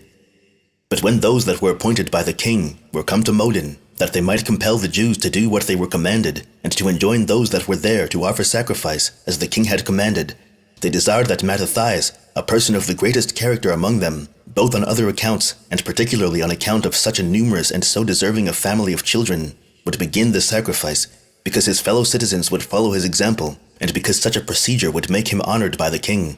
But Mattathias said that he would not do it, and that if all the other nations would obey the commands of Antiochus, either out of fear or to please him, yet would not he nor his sons leave the religious worship of their country. But as soon as he had ended his speech, there came one of the Jews into the midst of them, and sacrificed as Antiochus had commanded. At which Mattathias had great indignation, and ran upon him violently with his sons, who had swords with them, and slew both the man himself that sacrificed, and Apelles, the king's general who compelled them to sacrifice, with a few of his soldiers. He also overthrew the idol altar, and cried out, If, said he, anyone be zealous for the laws of his country, and for the worship of God, let him follow me. And when he had said this, he made haste into the desert with his sons, and left all his substance in the village. Many others did the same also, and fled with their children and wives into the desert, and dwelt in caves. But when the king's generals heard this, they took all the forces they then had in the citadel at Jerusalem, and pursued the Jews into the desert. And when they had overtaken them, they in the first place endeavored to persuade them to repent, and to choose what was most for their advantage, and not put them to the necessity of using them according to the law of war. But when they would not comply with their persuasions, but continued to be of a different mind, they fought against them on the Sabbath day, and they burnt them as they were in the caves, without resistance, and without so much as stopping up the entrances of the caves. And they avoided to defend themselves on that day, because they were not willing to break in upon the honor they owed the Sabbath, even in such distresses, for our law required that we rest upon that day. There were about 1,000, with their wives and children, who were smothered and died in these caves. But many of those that escaped joined themselves to Mattathias, and appointed him to be their ruler, who taught them to fight even on the Sabbath day, and told them that unless they would do so, they would become their own enemies by observing the law so rigorously, while their adversaries would still assault them on this day, and they would not then defend themselves, and that nothing could then hinder, but they must all perish without fighting. This speech persuaded them, and this rule continues among us to this day, that if there be a necessity, we may fight on Sabbath days. So Mattathias got a great army about him, and overthrew their idol altars, and slew those that broke the laws, even all that he could get under his power, for many of them were dispersed among the nations round about them for fear of him. He also commanded that those boys who were not yet circumcised should be circumcised now, and he drove those away that were appointed to hinder such their circumcision. But when he had ruled 1 year, and was fallen into a distemper, he called for his sons, and set them about him, and said, O my sons, I am going the way of all the earth, and I recommend to you my resolution, and beseech you not to be negligent in keeping it,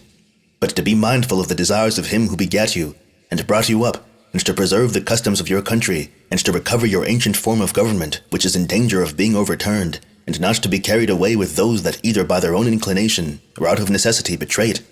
but to become such sons as are worthy of me, to be above all force and necessity, and so to dispose your souls as to be ready, when it shall be necessary to die for your laws, as sensible of this, by just reasoning that if God see that you are so disposed, he will not overlook you, but will have a great value for your virtue, and will restore to you again what you have lost, and will return to you that freedom in which you shall live quietly, and enjoy your own customs.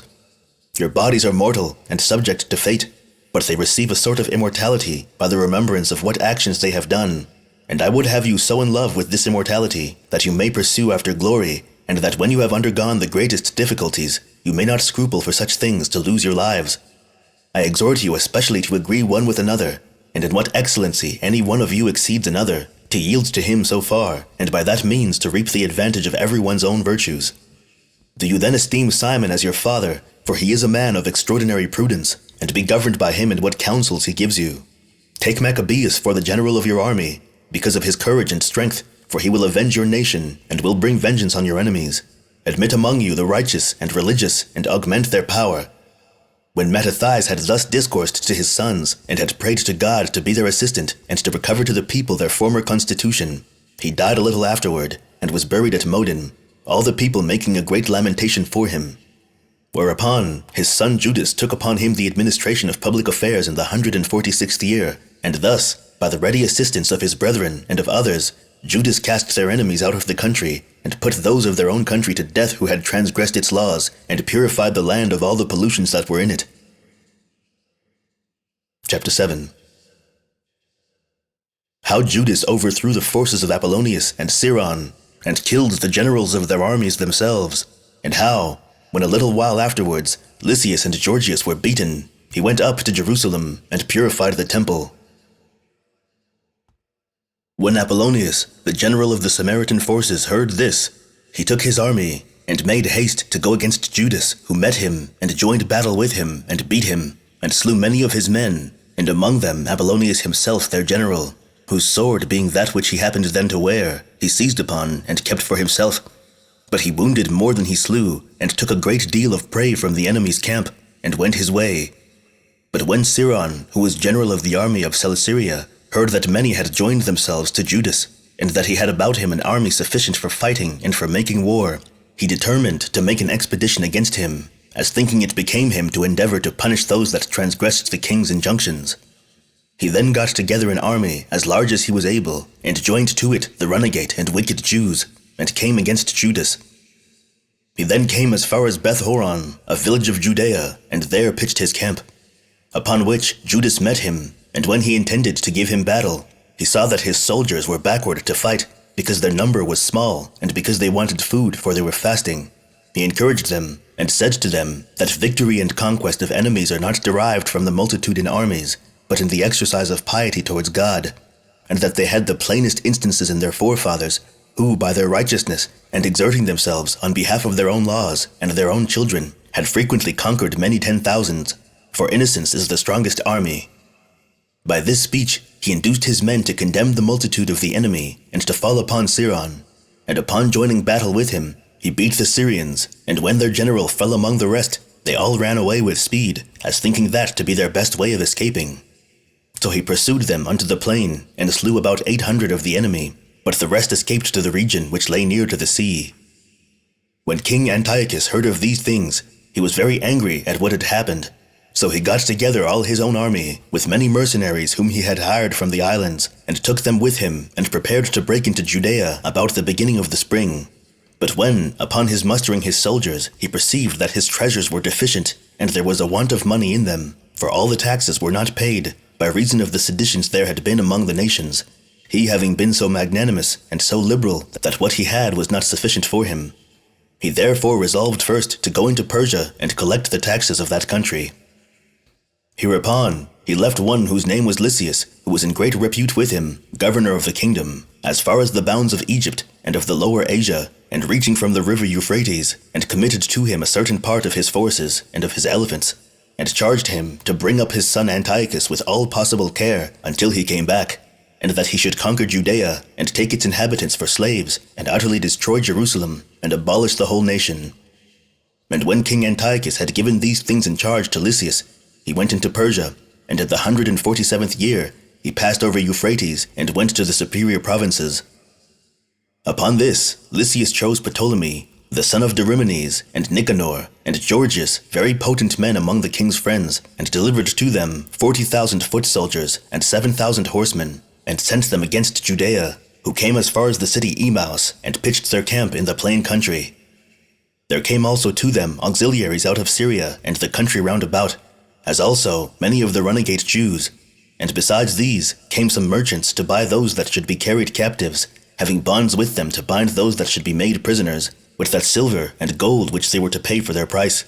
And when Judas saw their camp, and how numerous their enemies were, he persuaded his own soldiers to be of good courage, and exhorted them to place their hopes of victory in God, and to make supplication to him, according to the custom of their country, clothed in sackcloth, and to show what was their usual habit of supplication in the greatest dangers, and thereby to prevail with God to grant you the victory over your enemies.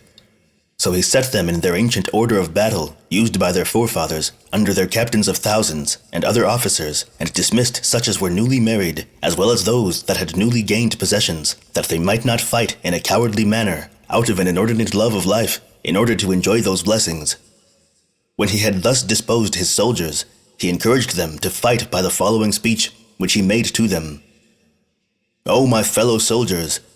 no other time remains more opportune than the present for courage and contempt of dangers. For if you now fight manfully, you may recover your liberty, which as it is a thing of itself agreeable to all men, so it proves to be to us much more desirable, by its affording us the liberty of worshipping God. Since therefore you are in such circumstances at present, you must either recover that liberty, and so regain a happy and blessed way of living, which is that according to our laws and the customs of our country, or to submit to the most opprobrious sufferings. Nor will any seed of your nation remain if you be beat in this battle. Fight therefore manfully, and suppose that you must die, though you do not fight, but believe that, besides such glorious rewards as those of the liberty of your country, of your laws, of your religion, you shall then obtain everlasting glory.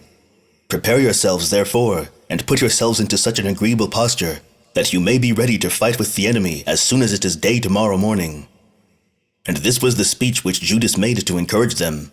But when the enemy sent Georgius with 5,000 foot and 1,000 horse, that he might fall upon Judas by night, and had for that purpose certain of the runagate Jews as guides, the son of Mattathias perceived it, and resolved to fall upon those enemies that were in their camp, now the forces were divided.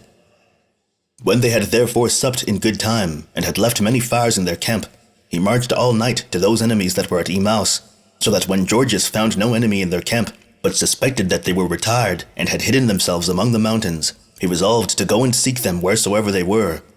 But about break of day, Judas appeared to those enemies that were at Emmaus with only 3,000 men, and those ill-armed by reason of their poverty. And when he saw the enemy very well and skillfully fortified in their camp, he encouraged the Jews, and told them that they ought to fight, though it were with their naked bodies, for that God had sometimes of old given such men strength, and that against such as more in number, and were armed also, out of regard to their great courage. So he commanded the trumpeters to sound for the battle, and by thus falling upon the enemy when they did not expect it, and thereby astonishing and disturbing their minds, he slew many of those that resisted him, and went on pursuing the rest as far as Gadara, and the plains of Idumea, and Ashdod, and Jamnia.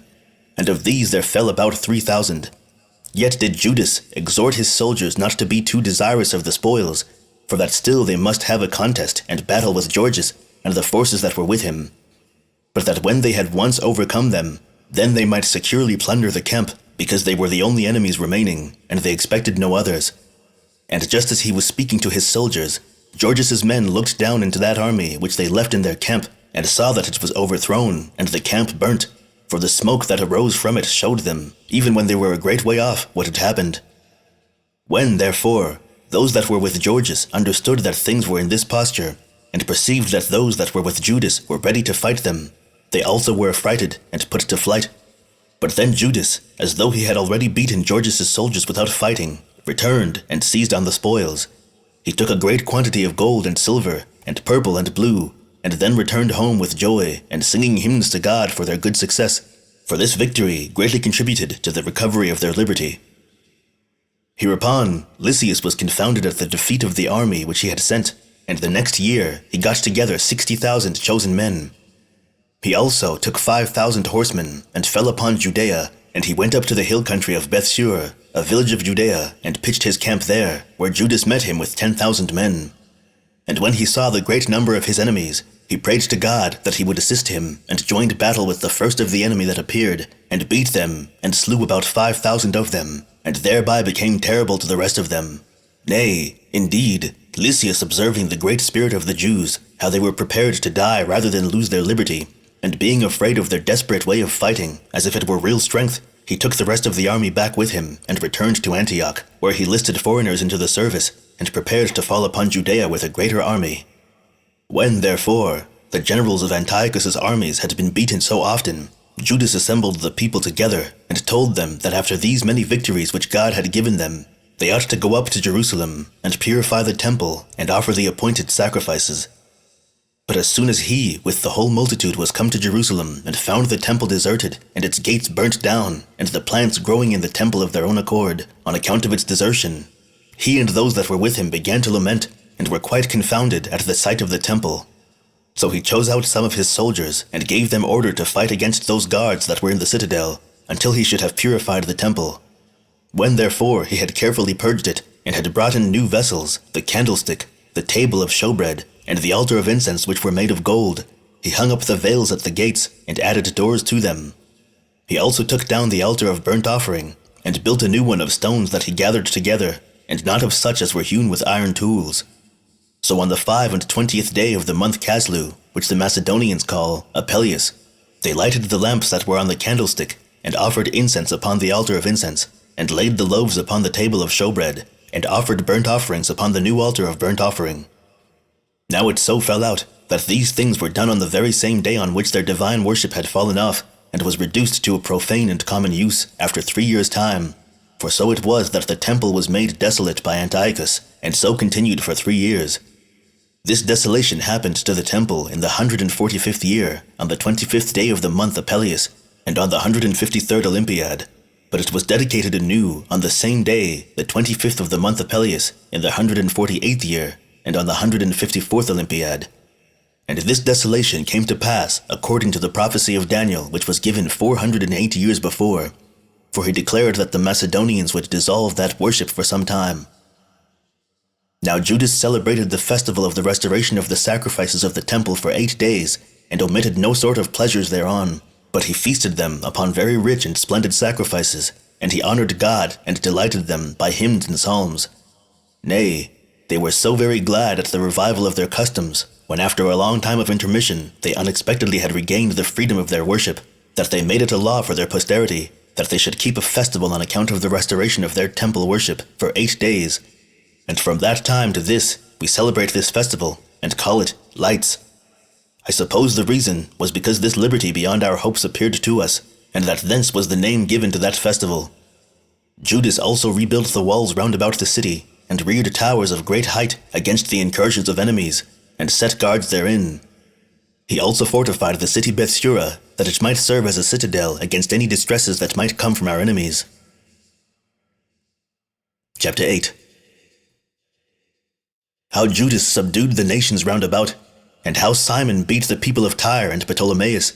and how Judas overthrew Timotheus, and forced him to fly away, and did many other things after Joseph and Azarias had been beaten. When these things were over, the nations round about the Jews were very uneasy at the revival of their power, and rose up together and destroyed many of them, as gaining advantage over them by laying snares for them and making secret conspiracies against them. Judas made perpetual expeditions against these men, and endeavored to restrain them from those incursions, and to prevent the mischiefs they did to the Jews. So he fell upon the Idumeans, the posterity of Esau, at Acrabatene, and slew a great many of them, and took their spoils. He also shut up the sons of Bean that laid wait for the Jews, and he sat down about them, and besieged them, and burnt their towers, and destroyed the men that were in them. After this he went thence in haste against the Ammonites, who had a great and numerous army, of which Timotheus was the commander. And when he had subdued them, he seized on the city Jazer, and took their wives and their children captives, and burnt the city, and then returned into Judea. But when the neighboring nations understood that he was returned, they got together in great numbers in the land of Gilead, and came against those Jews that were at their borders, who then fled to the garrison of Dithema, and sent to Judas to inform him that Timotheus was endeavoring to take the place whither they were fled. And as these epistles were reading, there came other messengers out of Galilee, who informed him that the inhabitants of Ptolemaius and of Tyre and Sidon and strangers of Galilee were gotten together. Accordingly, Judas, upon considering what was fit to be done with relation to the necessity both these cases required, gave order that Simon his brother should take 3,000 chosen men, and go to the assistance of the Jews in Galilee, while he and another of his brothers, Jonathan, made haste into the land of Gilead with 8,000 soldiers. And he left Joseph the son of Zacharias and Azarias to be over the rest of the forces, and charged them to keep Judea very carefully, and to fight no battles with any persons whomsoever until his return. Accordingly, Simon went into Galilee, and fought the enemy, and put them to flight, and pursued them to the very gates of Ptolemaius, and slew about 3,000 of them, and took the spoils of those that were slain, and those Jews whom they had made captives with their baggage, and then returned home. Now as for Judas Maccabeus and his brother Jonathan, they passed over the river Jordan, and when they had gone 3 days' journey, they lighted upon the Nabateans, who came to meet them peaceably, and who told them how the affairs of those in the land of Galilee stood, and how many of them were in distress, and driven into garrisons, and into the cities of Galilee, and exhorted him to make haste to go against the foreigners, and to endeavor to save his own countrymen out of their hands. To this exhortation Judas hearkened, and returned into the wilderness, and in the first place fell upon the inhabitants of Bozor, and took the city, and beat the inhabitants, and destroyed all the males, and all that were able to fight, and burnt the city. Nor did he stop, even when night came on, but he journeyed in it to the garrison where the Jews happened to be then shut up, and where Timotheus lay round the place with his army, and Judas came upon the city in the morning. And when he found that the enemy were making an assault upon the walls, and that some of them brought ladders on which they might get upon those walls, and that others brought engines to batter them, he bid the trumpeter to sound his trumpet, and he encouraged his soldiers cheerfully to undergo dangers for the sake of their brethren and kindred. He also parted his army into 3 bodies, and fell upon the backs of their enemies. But when Timotheus's men perceived that it was Maccabeus that was upon them, of both whose courage and good success in war they had formerly had sufficient experience, they were put to flight, but Judas followed them with his army, and slew about 8,000 of them. He then turned aside to a city of the foreigners called Mali, and took it, and slew all the males, and burnt the city itself. He then removed from thence, and overthrew Caspham, and Bozor, and many other cities of the land of Gilead.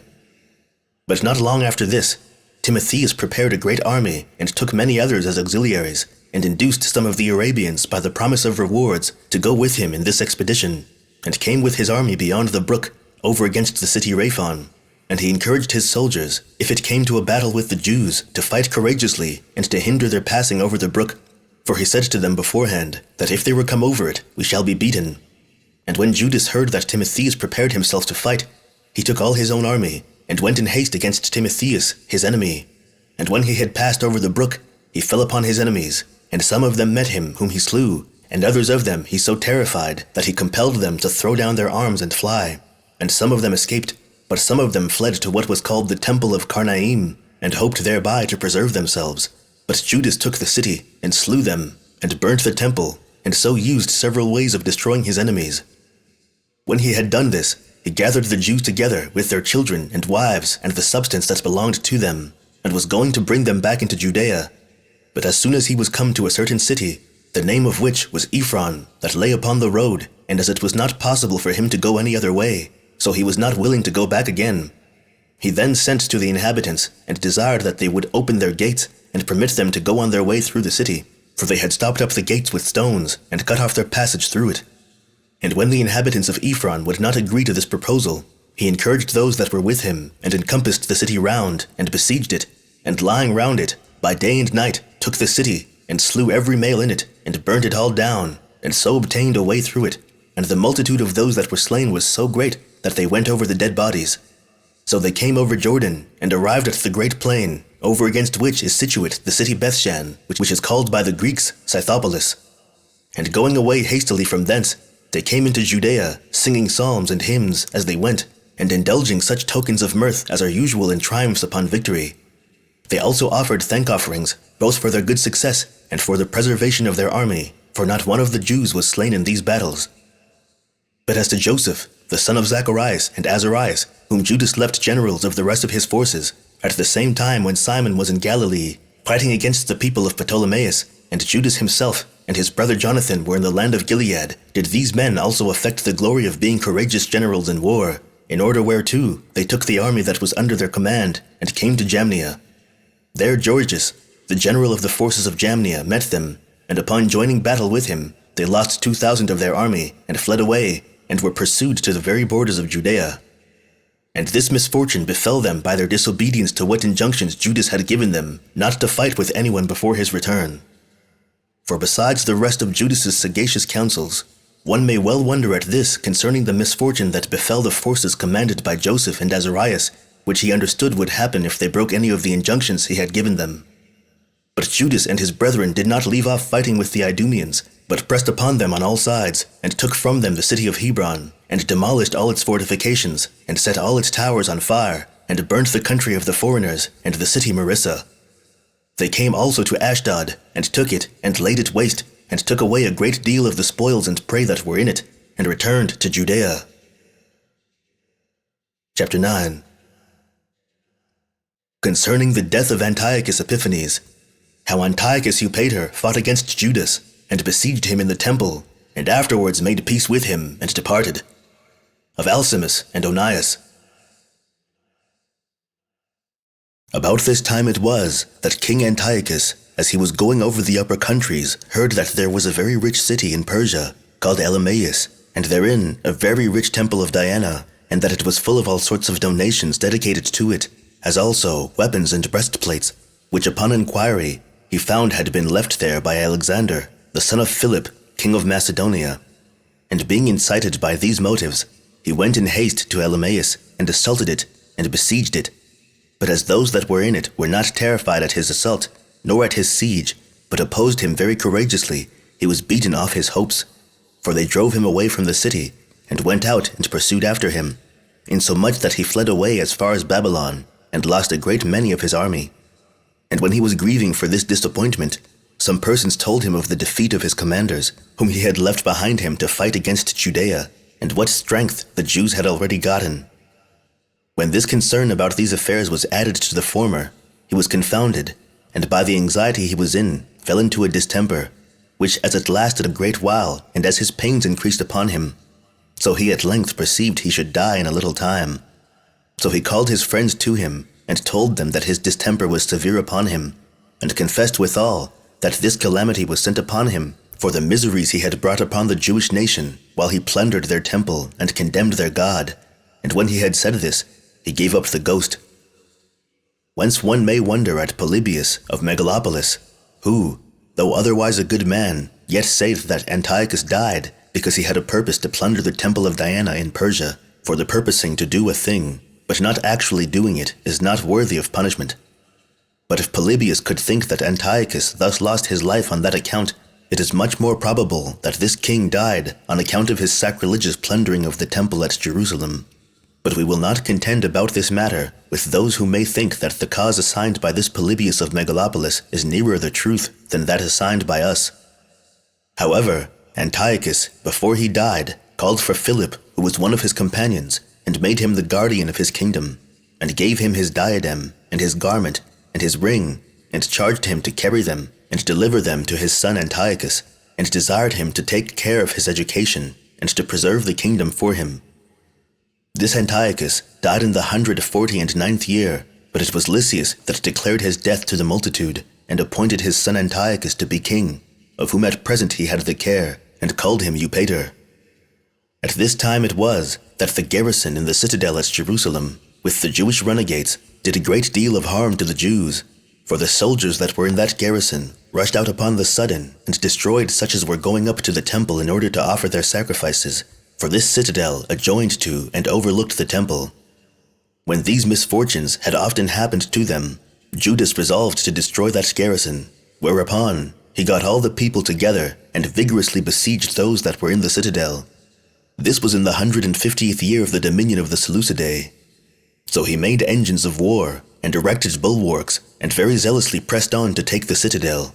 But there were not a few of the renegades who were in the place that went out by night into the country and got together some other wicked men like themselves, and went to Antiochus the king, and desired of them that he would not suffer them to be neglected under the great hardships that lay upon them from those of their own nation. And this because their sufferings were occasioned on his father's account, while they left the religious worship of their fathers, and preferred that which he had commanded them to follow, that there was a danger lest the citadel, and those appointed to garrison it by the king, should be taken by Judas and those that were with him, unless he would send them secures. When Antiochus, who was but a child, heard this, he was angry, and sent for his captains and his friends, and gave order that they should get an army of mercenaries together, with such men also of his own kingdom as were of an age fit for war. Accordingly, an army was collected of about 100,000 footmen, and 20,000 horsemen, and 32 elephants. So the king took this army, and marched hastily out of Antioch, with Lysias, who had the command of the whole, and came to Idumea, and thence went up to the city Bethsura, a city that was strong, and not to be taken without great difficulty. He set about this city, and besieged it, and while the inhabitants of Bethsura courageously opposed him, and sallied out upon him, and burnt his engines of war, a great deal of time was spent in the siege. But when Judas heard of the king's coming, he raised the siege of the citadel, and met the king, and pitched his camp in certain straits, at a place called Beth Zachariah, at the distance of 70 furlongs from the enemy. But the king soon drew his forces from Bethsura, and brought them to those straits, and as soon as it was day, he put his men in battle array, and made his elephants follow one another through the narrow passes, because they could not be set sideways by one another. Now round about every elephant there were 1,000 footmen, and 500 horsemen. The elephants also had high towers upon their backs, and archers in them. He also made the rest of his army to go up the mountains, and put his friends before the rest, and gave orders for the army to shout aloud, and so he attacked the enemy. He also exposed to sight their golden and brazen shields, so that a glorious splendor was sent from them, and when they shouted, the mountains echoed again. When Judas saw this, he was not terrified, but received the enemy with great courage, and slew about 600 of the first ranks. But when his brother Eleazar, whom they called Oran, saw the tallest of all the elephants armed with royal breastplates, and supposed that the king was upon him, he attacked him with great quickness and bravery. He also slew many of those that were about the elephant, and scattered the rest, and then went under the belly of the elephant, and smote him, and slew him.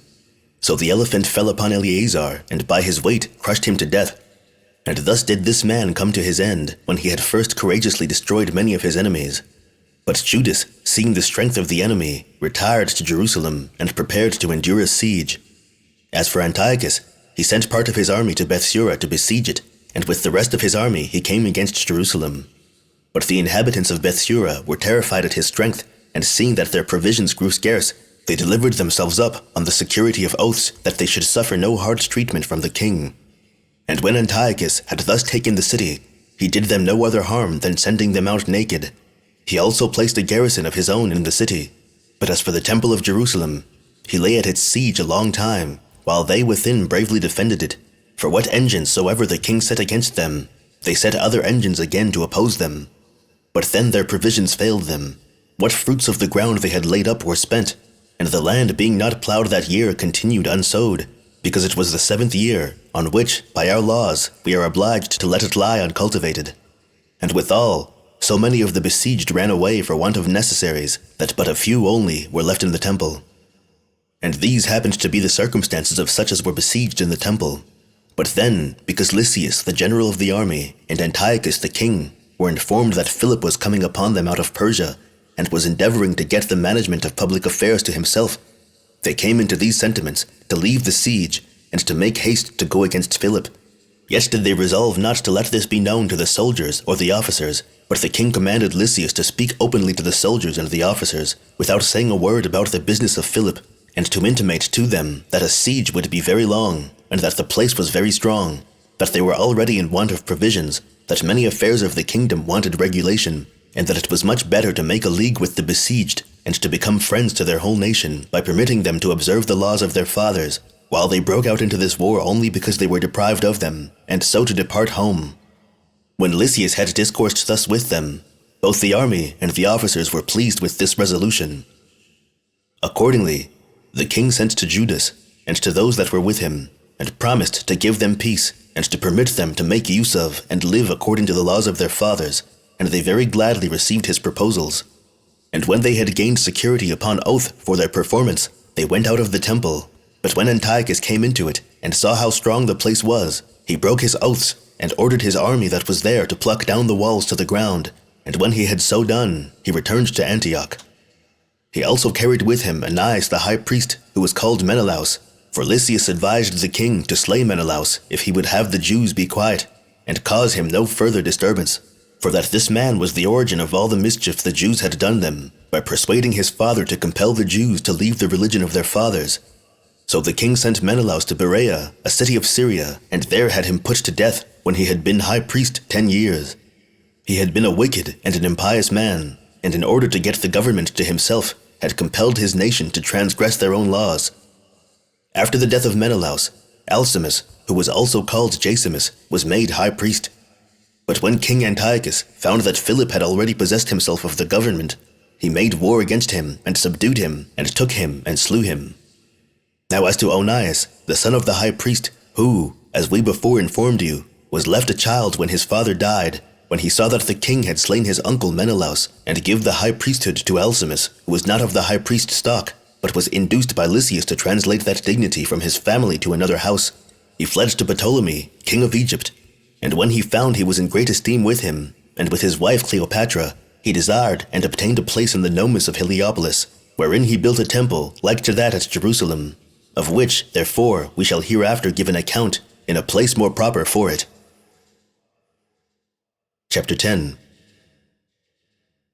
How Bacchides, the general of Demetrius' army, made an expedition against Judea, and returned without success, and how Nicanor was sent a little afterward against Judas, and perished together with his army,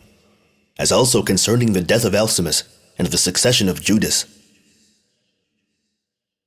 About the same time, Demetrius, the son of Seleucus, fled away from Rome, and took Tripoli, a city of Syria, and set the diadem on his own head. He also gathered certain mercenary soldiers together, and entered into his kingdom, and was joyfully received by all, who delivered themselves up to him. And when they had taken Antiochus the king, and Lysias, they brought them to him alive, both whom were immediately put to death by the command of Demetrius, when Antiochus had reigned 2 years, as we have already elsewhere related. But there were now many of the wicked Jewish renegades that came together to him, and with them Alcimus the high priest, who accused the whole nation, and particularly Judas and his brethren, and said that they had slain all his friends, and that those in his kingdom that were of his party, and waited for his return, were by them put to death, that these men had ejected them out of their own country, and caused them to be sojourners in a foreign land, and they desired that he would send some of his own friends, and know from him what mischief Judas's part had done. At this Demetrius was very angry, and sent Bacchides, a friend of Antiochus Epiphanes, a good man, and one that had been entrusted with all Mesopotamia, and gave him an army, and committed Alcimus the high priest to his care, and gave him charge to slay Judas and those that were with him. So Bacchides made haste, and went out of Antioch with his army. And when he was come into Judea, he sent to Judas and his brethren to discourse with him about a league of friendship and peace, for he had a mind to take him by treachery. But Judas did not give credit to him, for he saw that he came with so great an army as men do not bring when they come to make peace, but to make war. However, some of the people acquiesced in what Bacchides caused to be proclaimed, and supposing they should undergo no considerable harm from Alcimus, who was their countryman, they went over to them. And when they had received oaths from both of them, that neither they themselves, nor those of the same sentiments, should come to any harm, they entrusted themselves with them. But Bacchides troubled not himself about the oaths he had taken, but slew 70 of them, although, by not keeping his faith with those that first went over, he deterred all the rest who had intentions to go over to him from doing it. But as he was gone out of Jerusalem, and was at the village called Bethzetho, he sent out, and caught many of the deserters, and some of the people also, and slew them all, and enjoined all that lived in the country to submit to Alcimus. So he left him there, with some part of the army, that he might have wherewith to keep the country in obedience, and returned to Antioch to King Demetrius. But Alcimus was desirous to have the dominion more firmly assured to him, and understanding that, if he could bring it about that the multitude should be his friends, he should govern with greater security, he spake kind words to them all, and discoursed to each of them after an agreeable and pleasant manner, by which means he quickly had a great body of men and an army about him, although the greater part of them were of the wicked and the deserters. With these, whom he used as his servants and soldiers, he went all over the country and slew all that he could find of Judas's party. But when Judas saw that Alcimus was already become great and had destroyed many of the good and holy men of the country, he also went all over the country and destroyed those that were of the other party. But when Alcimus saw that he was not able to oppose Judas, nor was equal to him in strength, he resolved to apply himself to King Demetrius for his assistance. So he came to Antioch, and irritated him against Judas, and accused him, alleging that he had undergone a great many miseries by this means, and that he would do more mischief unless he was prevented and brought to punishment, which must be done by sending a powerful force against him. So Demetrius, being already of opinion that it would be a thing pernicious to his own affairs to overlook Judas, now he was becoming so great, sent against him Nicanor, the most kind and most faithful of all his friends, for he it was who fled away with him from the city of Rome. He also gave him as many forces as he thought sufficient for him to conquer Judas withal, and bade him not to spare the nation at all. When Nicanor was come to Jerusalem, he did not resolve to fight Judas immediately, but judged it better to get him into his power by treachery. So he sent him a message of peace, and said there was no manner of necessity for them to fight and hazard themselves, and that he would give him his oath that he would do him no harm, for that he only came with some friends in order to let him know what King Demetrius' intentions were, and what opinion he had of their nation. When Nicanor had delivered this message, Judas and his brethren complied with him, and suspecting no deceit, they gave him assurances of friendship, and received Nicanor and his army. But while he was saluting Judas, and they were talking together, he gave a certain signal to his own soldiers, upon which they were to seize upon Judas. But he perceived the treachery, and ran back to his own soldiers, and fled away with them. So upon this discovery of his purpose, and of the snares laid for Judas, Nicanor determined to make open war with him, and gathered his army together, and prepared for fighting him. And upon joining battle with him at a certain village called Kafar Salama, he beat Judas, and forced him to fly to that citadel which was at Jerusalem. And when Nicanor came down from the citadel into the temple, some of the priests and elders met him, and saluted him, and showed him the sacrifices which they said they offered to God for the king. Upon which he blasphemed, and threatened them that unless the people would deliver up Judas to him, upon his return he would pull down their temple. And when he had thus threatened them, he departed from Jerusalem. But the priests fell into tears out of grief at what he had said, and besought God to deliver them from their enemies. But now Nicanor, when he was gone out of Jerusalem, and was at a certain village called Bethoron, he there pitched his camp, another army out of Syria having joined him. And Judas pitched his camp at Adasa, another village, which was 30 furlongs distant from Bethoron, having no more than 1,000 soldiers. And when he had encouraged them not to be dismayed at the multitude of their enemies, nor to regard how many they were against whom they were going to fight, but to consider who they themselves were, and for what great rewards they hazarded themselves, and to attack the enemy courageously, he led them out to fight, and joining battle with Nicanor, which proved to be a severe one, he overcame the enemy, and slew many of them. And at last Nicanor himself, as he was fighting gloriously, fell, upon whose fall the army did not stay, but when they had lost their general, they were put to flight, and threw down their arms. Judas also pursued them, and slew them, and gave notice by the sound of his trumpets to the neighboring villages that he had conquered the enemy. Which when the inhabitants heard, they put on their armor hastily, and met their enemies in the face as they were running away, and slew them, insomuch that not one of them escaped out of this battle, who were in number 9,000. This victory happened to fall on the 13th day of that month, which by the Jews is called Adar, and by the Macedonians Distris. And the Jews therein celebrate this victory every year, and esteem it as a festival day, after which the Jewish nation were for a while free from wars, and enjoyed peace, but afterward they returned into their former state of wars and hazards. But now, as the high priest Alcimus was resolving to pull down the wall of the sanctuary, which had been there of old time, and had been built by the holy prophets, he was smitten suddenly by God, and fell down. This stroke made him fall down speechless upon the ground, and undergoing torments for many days, he at length died, when he had been high priest 4 years. And when he was dead, the people bestowed the high priesthood on Judas, who, hearing of the power of the Romans, and that they had conquered in war Galatia, and Iberia, and Carthage, and Libya, and that besides these they had subdued Greece and their kings, Perseus, and Philip, and Antiochus the Great also, he resolved to enter into a league of friendship with them. He therefore sent to Rome some of his friends, Apollonius, the son of John, and Jason, the son of Eleazar, and by them desired the Romans that they would assist them and be their friends, and would write to Demetrius that he would not fight against the Jews. So the Senate received the ambassadors that came from Judas to Rome, and discoursed with them about the errand on which they came, and then granted them a league of assistance. They also made a decree concerning it, and sent a copy of it into Judea. It was also laid up in the Capitol, and engraven in brass. The decree itself was this: the decree of the Senate concerning a league of assistance and friendship with the nation of the Jews. It shall not be lawful for any that are subject to the Romans to make war with the nation of the Jews, nor to assist those that do so, either by sending them corn, or ships, or money. And if any attack be made upon the Jews, the Romans shall assist them, as far as they are able. And again, if any attack be made upon the Romans, the Jews shall assist them. And if the Jews have a mind to add to, or to take away anything from this league of assistance, that shall be done with the common consent of the Romans. And whatsoever addition shall thus be made, it shall be of force. This decree was written by Ptolemy, the son of John, and by Jason, the son of Eleazar, when Judas was high priest of the nation, and Simon his brother was general of the army. And this was the first league that the Romans made with the Jews, and was managed after this manner. Chapter 11. That Bacchides was again sent out against Judas, and how Judas fell as he was courageously fighting.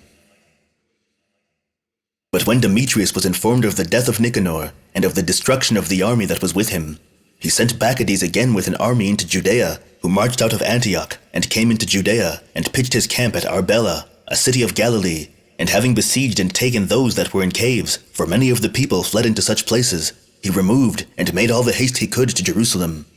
And when he had learned that Judas had pitched his camp at a certain village, whose name was Beth-zetho, he led his army against him. They were 20,000 footmen, and 2,000 horsemen.